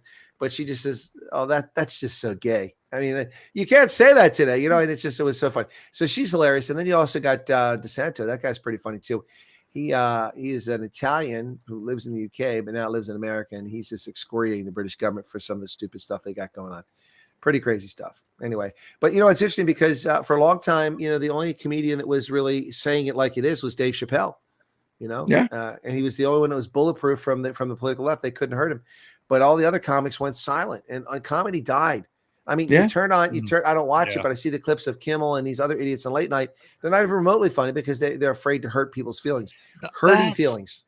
Yeah, I remember I was looking at it and analyzing it one day. I'm thinking, wow, the only place you can go with being really edgy and saying colorful things is comedy. People could say some pretty dicey things on stage at a comedy club, and even those that have a certain race that they might be saying it about would be laughing about it. Oh, that's true, it's so funny. But nowadays, man, they say one thing wrong, and it's like, boo, we're done with you, and we're going to persecute you for the rest of your life. And dude, it was just a joke. Get over it. But these guys are showing that you can still do edgy comedy, and it's hilarious, and people get it. I mean, it's not like the kind of foul stuff, even if it isn't said, like Andrew Dice Clay. Jack and Jill went up the hill, and Jill came back with $1.25. $2.50, yeah. And there's each more with to a that. $1.25. Jill came back with $2.50. That's right. There you go. There's Andrew Dice Clay. Yeah, that's there you go. That's perfect. Actually, you got a better memory than I do on that one. Yeah. But I mean, comedy just died. It died before COVID. It was tired. It was boring. These guys, Leonardo, Joni, she's amazing. She's hilarious. And she just calls it like it is. So funny. And then DeSanto, the guy, he's just really funny too. And he beats up on the UK. He was telling jokes, and he's talking about the Irish comedy writer that got arrested because he did an anti-trans thing on X when he flew back from the States, and he talked about the stuff he says, and his stuff is a little more edgy than what Linehan said. Anyway, but it's good to see that people can laugh again. You don't see a lot of this. Comedy, like I said, just died. Nobody's been funny for a long time. But I remember growing up, we had all these funny comedians. Richard Pryor was hilarious. Red Fox was funny. Yep. You had Garp. What's his name? Robin Williams. Robin Williams, who really must have been going through. A lot that of guy was stuff. that guy had his act together. He was good. He was the king of improv, man. That guy was amazing. He just riffed from one thing to the other. A guy that didn't have the same kind of energy, but much slower delivery, but really a funny guy who is also a master of improv is Colin Mockery. That guy's fantastic. If you ever seen him, that guy's really fantastic. I don't think I have, but no, of course, classic George Carlin. Yeah. Of course, local here in New England was just as much cynical and sarcastic. God, what's his name? There, he became an actor and stuff. Dennis Leary. Oh yeah, absolutely. Oh, Larry, yeah. Classic. Yeah. People forget he was a comedian. Yeah, right. He was good. He was big on MTV there for the longest time. He would do those little commercials between videos and stuff like that, right? I think he had his own show too, right? Anyway, he had a number of sitcoms later on. So he did a lot of good stuff. He was interesting. Oh, yeah. I mean, Rescue Me was good. Yeah, I liked it the first couple of seasons, but it kind of, I don't know, I lost it for me after that. But I thought it was good in the beginning. But, we've had good comics, but I mean, it's been clean comedy, like Bill Engvall and Jeff Foxworthy, Larry the Cable Guy, a little bit more edgy, and then Bill White, Ron White right off the edge of the chart there. Mr. Got a whiskey in my hand every time I'm on stage. And a cigar in the other hand. Yeah. He told good stories. Tater salad. Yeah, tater salad. You got me. You got the tater salad. Yeah, we got you, tater salad. Yeah, they got my son Tater Tot. Oh my God, Mel Brooks movies. What was his name there? Gene Wilder. Classic. Yeah, Gene Wilder, Blazing Saddles. Well, he did a lot of stuff with Richard Pryor. Classic. Yeah, they were good together. Evil. Yeah, a lot of great movies. Those two together. But I mean, we had some good comedy, but it wasn't the edgy stuff. The edgy stuff you kind of need every now and then. It pushes the boundaries of what's acceptable, but it's still funny, and that's kind of what I'm seeing a rebirth of now. And it's really, I think, encouraging because comedians are so important, especially if they're really good. They're so important to a society. So if you think about it, what you're saying, Oh, go ahead. You were going to say something. No, I have a friend. It's just surprise. I have a friend. I have a friend who's one of the most famous comics in South Africa. His name is Barry Hilton, and in fact, I was chatting with him today because I was checking on his health. He had some health issues a few months back, and he thought I was in South Africa. He's like, Chris, you got to come over for a braai. It's a barbecue. You got to come over for a braai. How much longer are you in country? I'm like, Barry, I'm sorry, man. I was just checking in. I need to make sure you're okay. I'm in Pennsylvania. It's going to be a long trip to come for that barbecue tonight. But that was really nice. But his is very clean humor too. But it's very different, and it's suited to a Southern Africa audience because he grew up in Rhodesia, Zimbabwe. But Barry Hilton's a very funny guy. He has this thing about how everybody's connected, so he calls everybody his cousin. So I ended my things when I said, good to hear from you, my cousin today. He's Barry Hilton. He's well known. He's played in Vegas, and he's huge there. He's played in London, and of course in Southern Africa. Really funny guy, Barry Hilton. Some people.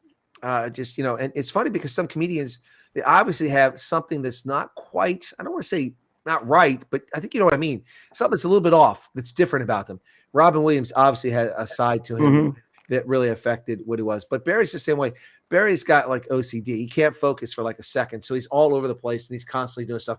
And that's all part of his act. And it's fascinating. I've interviewed him twice. I've interviewed him online. I've interviewed him in person in South Africa my last trip, and I've been invited to his son's soccer game, which is pretty cool.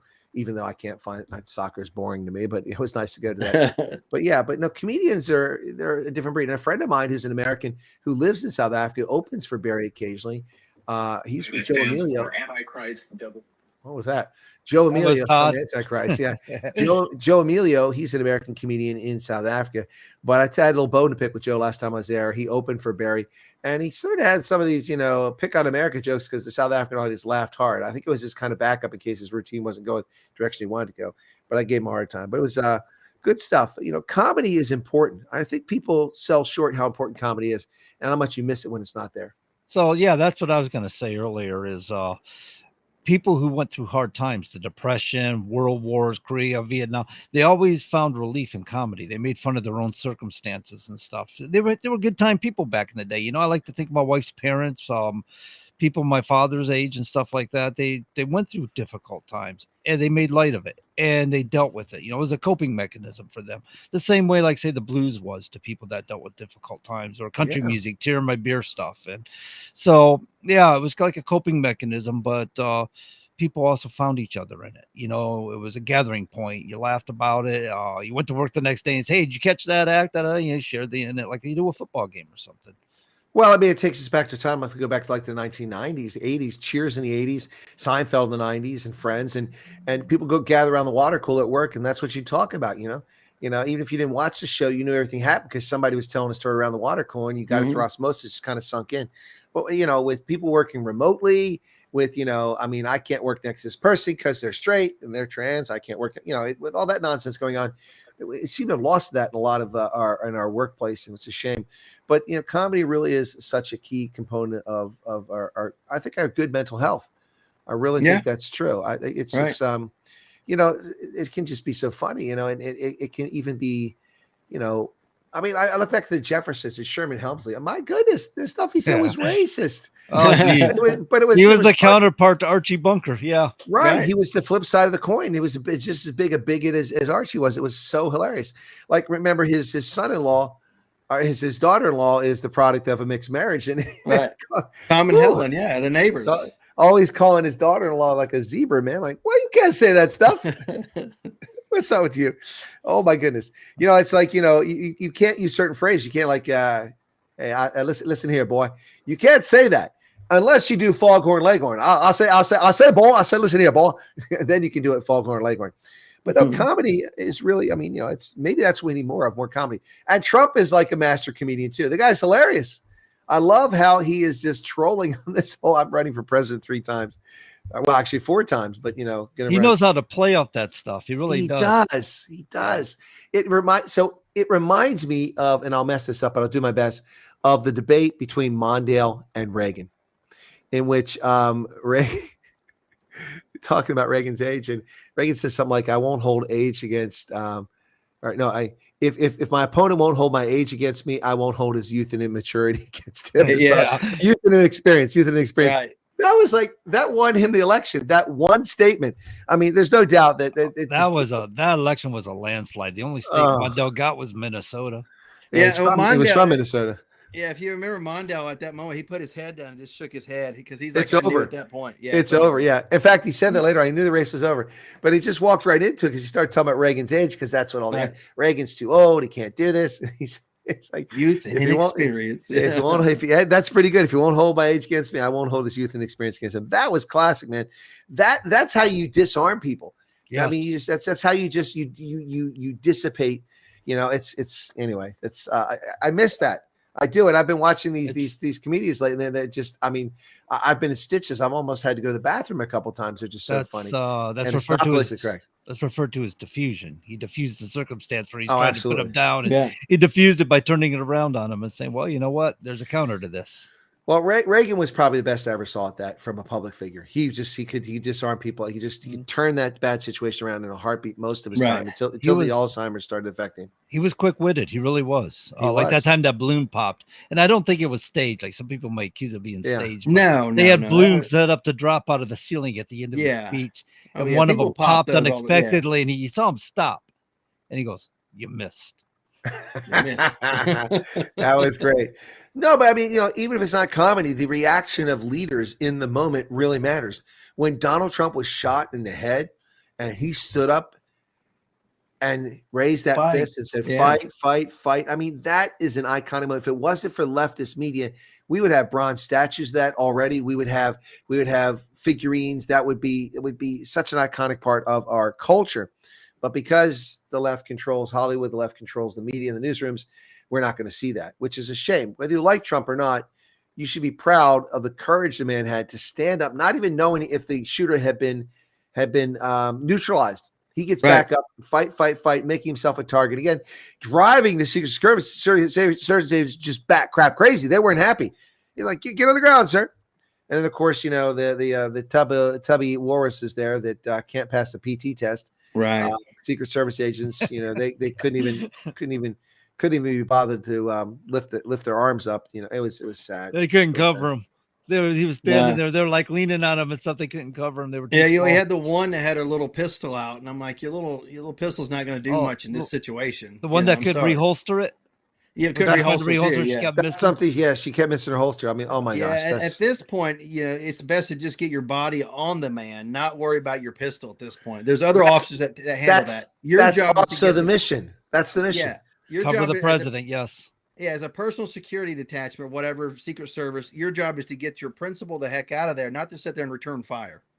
Well, I think he knew he was pretty much defused because you heard him say, "Let me get my shoes." He was he fell out of his shoes. The special agent in charge was on the radio. He could hear that target was down, neutralized. Yeah, because he wasn't going to let him up until he knew he was down. Correct. Because he was behind let me get my shoes. Because he was behind the podium, and the podium there's armor that's I shouldn't go into that, but obviously there's armor right around him. Yeah. So if something happens, he can just drop down, and there's armor right there. So let me ask you this question back to the comedians, because we kind of strayed from that, not to get too far from it. But one of the viewers watching the program, not on the radio, but watching it on the internet, mentioned Andy Kaufman. Let me ask you guys this. What's your opinion of Andy Kaufman? I mean, he died very young as a comedian. Any thoughts on that? From Taxi, of course. Right. Yeah, I know what you're talking about. I didn't Man on the Moon. They did the whole. Yeah. I didn't have opinion on one way or the other. I just remember from Taxi, and I didn't know him any other way, so I didn't have an opinion. He was before my time, but I knew him through reruns. And of course, I think the shtick got a little long, if you will. He stayed with the act a bit much.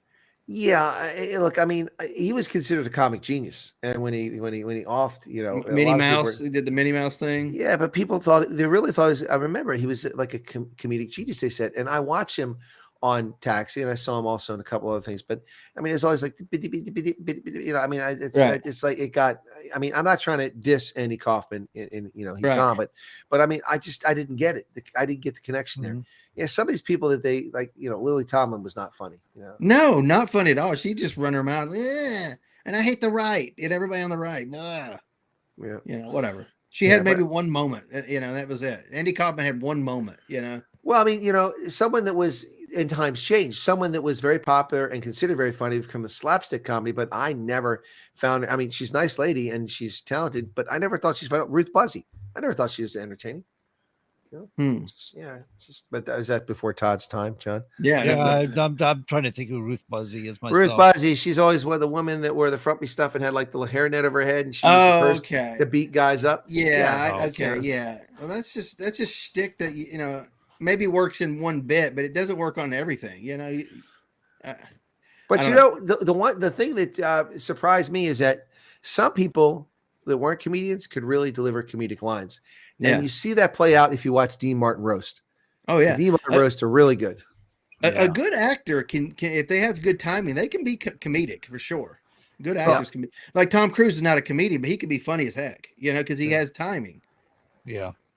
So you're talking about people, you got diversified comedians and stuff that can change it up, and these people just basically like Bobcat Goldthwait. He got kind of typecasted in that one character, and he got stuck there. He never really changed it up. It's funny, after all that time, he went into producing, doing a few other things, and he's come out in the recent years doing stand-up again. He's like, the first time I came out doing stand-up again a couple of years ago, everybody thought I was just going to come out and start going, he's like, I speak normal, just so you know. I speak normal. I speak normal. Well, I mean, some of these people are multi-talented. I mean, whether you like them or not, multi-talented. Like Ellen DeGeneres, she's a very talented comedian, and she's a talk show host, done very well. And you see that, but not all of them have those skills. But I mean, it's nice when they have it. But I mean, again, back to comedy. I mean, we need lighthearted moments, and there's nothing wrong with some of the edgy comedy. I remember we should make fun of ourselves too at times. Don't take ourselves. Oh, absolutely. I think Trump does it all the time. I do the same thing. I was actually called a narcissist by one of my viewers on my show. I'm like, did you look behind me on the wall? Is there anything there? You don't even see my name up there anywhere. Well, actually, you do. If you look at my YouTube plaque, but I mean, it's so small you can't see it on screen. So, and it's not. I told people, I was gonna blow that thing apart with a 12 gauge when I finally got it because I was so angry at YouTube. But then I realized, plaque? I never even heard of it.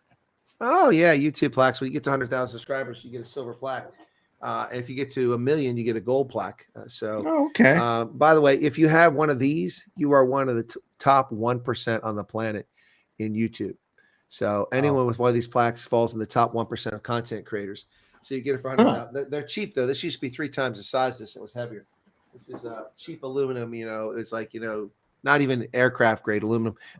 It's for recognition. It's not for Yeah, but I was so angry at YouTube. I told people, I said, if I ever get it, I'm just going to go out in the woods with a 12 gauge and blow it apart, and I'm going to video film it and then place it on YouTube. And then I'll put. You'd probably got your gold plaque if you'd done it. Well, the problem is YouTube. You use firearms now; they censor you all the time. So you got to be careful. Oh, that's right. But then I realized kind of weak. Yeah, they go back and forth, and then I forgot that I thought about it and I said, you know what, that's not for me. That's for the 100,000 plus people subscribe to my channel. That's a recognition for them that they all join here. And so you keep it to honor them. Exactly. So, I mean, so the only I love me thing behind me is that. It's not an I love me thing. It's a reflection of my audience. I mean, the Army veteran license plate you see on the bookshelf is what there's a couple million other Army veterans. Not like it's unique, right? Oh yeah, including Todd. Well, I do like the rugby balls you got up there. Or let's say footballs. Rugby they're rugby balls. That's what you call them. Yeah. But yeah, there's a couple limited editions. One of them is one of only 500 ever produced, and they both commemorate Rugby World Cup.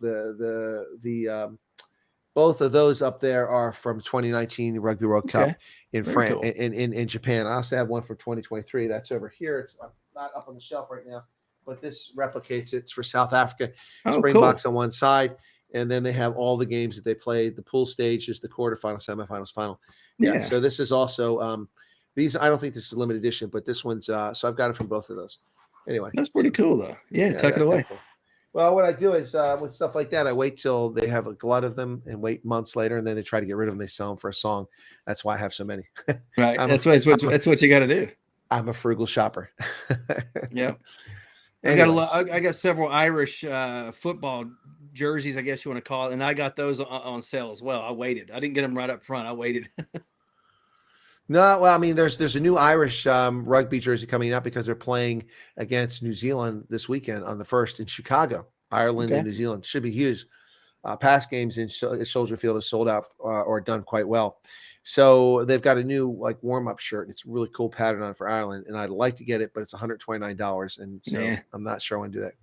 So when we were talking about comedians, James says he's sorry to say, but he doesn't like or can't like the Three Stooges. And so what were their names? Larry, Curly, and Moe. He also had the stand-in Shemp and Joe. Shemp, Joe, yeah, Curly Joe, yeah. That was it, Curly Joe. Yep. Yeah, I kind of like the Three Stooges. They were slapstick, but they were back in their day. They were classics. I mean, it was silliness. Yeah, and I think you got to give them credit because they made everything look like it was so real. Even today, you watch it, it's like, man, that looks real. You know? Yeah, really. I mean, getting hit in the head and stuff, and the way they did their shtick. Yeah, sure. But Three Stooges to me today is probably going back and watching Looney Tunes. My wife's throwing it on the TV to leave it running for the dogs, and I can stand there and watch a little bit of the Looney Tunes, but it's going to get old really fast. It's just you outgrew it. Well. Hopefully. Yeah, hopefully. As a grown man in his 50s, you'd hope so. But they're classics to me. And Three Stooges, it's same thing. You watch a little bit, you don't watch it all day. No. Yeah, you need a little break every now and then, a little escape from the nonsense. Yeah. Wah, wah, wah, wah, wah. Yeah. Those guys led some lives too back in the day. You realize it was depression and stuff. They used to go golfing, and they dressed really nice offset. Right. Yeah, they had some lives, and Larry, he actually used to pull his hair back and stuff. It wasn't always sticking up like that. No, Larry. Yeah. He just put stuff in it, pull it out. Yeah. Yep. So guess who was here in Pennsylvania? Who's that? Well, he was here today. I have to say that I met him in person at O'Hare a couple years ago. As I came out, Pence? No. But Pence I just met him on the most recent trip. What the heck is my coin at? I haven't looked for that recently. I forgot to look for that. But I met this guy a couple years ago. He's a famous celebrity and an athlete. It's not Michael Jordan. I was coming through O'Hare, and right in the middle of the airport where the junction is where you go through and go down the steps. This guy comes through, and he's putting his stuff back on because he went through security. And I said, "Hey, how you doing, Mike? How you doing, man? Yeah. How you doing, man? Mike Tyson. Yeah. Mike Tyson was in Pennsylvania today. He is lobbying for legalization of marijuana." Oh, so he comes to Pennsylvania to do that. It's like, there's an effort to legalize it here. So, yeah. Boxing legend Mike Tyson visited Harrisburg today to lobby for marijuana legalization, hoping to break the gridlock on the issue in the state legislature. The former world heavyweight champion and current cannabis mogul met with state lawmakers in the Capitol to advocate for reform, saying he'll continue to do so until it becomes legal, registered, and people stop getting sick off cannabis that is unregulated and of low quality. Well, Mike, I got to tell you, he says? He says that he's a personal and financial interest in this. He said he credited marijuana with helping get clean of hard drugs. Okay. Yeah, he said he also started his own line of marijuana products under his brand Tyson 2.0, including THC-laced gummies shaped like Evander Holyfield's bitten ear. That is funny. You got to cut Evander in for a cut. That's messed up. Yeah. Anyway, so they patched shit up though after that. That's kind of cool that they got together, Yeah. I mean, look, crazy things happen. Woody Hayes punched a football player in the throat. Yeah. Woody Hayes was wearing straight bill hats before straight bill hats were cool. Woody exactly. Hayes back in the Gator Bowl in 1970. I was watching that game live. I'm like, what the heck? Yeah. And I think that's why he got fired, because it was on TV, right? Yeah, he got fired for that. Yeah, because it was on television. Had it not been on television, he probably wouldn't have fired him from Ohio State. Yeah, but it's a bowl game. So, it's back in that day. That's what it took. So you're absolutely right about that. But so Mike Tyson's in PA trying to legalize weed. That's the last thing we need, man. By the way, I know he's a checkered history. He's convicted of things in prison time, but he was a really nice guy to talk to. He was very polite. I mean, I didn't spend a lot of time with him. But yeah, I find I've heard that about Mike Tyson, that as he got older in life, he found a greater respect for life. In his youth, he was pretty hostile and aggressive. Well, he grew up in less than ideal circumstances, and aggression is how he survived. People took advantage of him like crazy. Also, at a young age, promoters pushed him, to be violent in the ring. And so, he's in some ways he lived out of personality. The only thing I don't understand about Mike Tyson is that freaking, Maori tattoo he got on his face. I have a feeling that was a pretty strong marijuana night. You think? Yeah, can you imagine? Might have been more than marijuana or laced, but yeah. Yeah. Can you imagine you go something like that happens and you wake up in the morning, you've got the Roadrunner tattooed on one cheek and Wile E. Coyote on the other. You have to spend the rest of your life walking around like a cartoon. Nope. Yeah, exactly. I like the Hangover movies. What was it? Hangover 2. They went over there and he got the tattoo and he's like, you know what you're gonna do tomorrow? He's like, have this laser removed. He said, exactly. Well, I was kind of wondering, maybe that gave them the inspiration to make the movie was his tattoo. I don't know if that's true, but yeah. So, but anyway, so Mike Tyson was in Pennsylvania today. I don't think it was widely known. Interesting to see. You know who else was in Pennsylvania today? You. Yeah, that's right. You guys. Oh, there's no moss growing under this pair. I can't get over that. You got it. My goodness, they boy, I set that up and they knocked it out of the park. Yes, that's right. I was also in Pennsylvania today. Man, you robbed me of my laugh. I thought I was going to get a laugh or two out of that one. No, I thought you actually had somebody really was in PA. No. But you guys hit it right off. I was like, oh man. All right. All right. Anyways. All right. So what's wrong with your clock? Somebody said your clock is a testament to Chinese technology. It is. It's a lovely, beautiful blue green. It looks like the lights, the turn signal or the street light behind, not street light, but the turn signal. Traffic light behind you. That green looks like that. Green, it's a lovely digital green light, but it doesn't keep time. And it's not like a physical clock where you can adjust it so it goes slower or faster. It just doesn't keep time. I over each month I lose a minute. And I haven't changed it in 2 months, so I'm 2 minutes behind. You are 2 minutes behind. People fixate on that. You would be surprised 2 minutes behind. How many fixate people on it. Well, the other see, it's only a minute and a half. See, it's and the other thing people fixate on. And that's why I have it back there. And also for me, I don't have to be looking around for the time. It's right there. I can see it. Right. But the other thing is that has the temperature. And since much of my audience is international, it's in Celsius. But all the Celsius people always look at it and go, your date's wrong. Your date's wrong. That's not the date. That's the room temperature. Yeah. The little C and the little thing gives it away, right? No, you can't. Well, yeah, I don't know if you can see the C on there, but so it's 19, then the date's below it. And of course it says 10/29, but the 19, usually when it's summertime, it's 22 in here because, I got to try it. But it's wintertime. The heat's not on.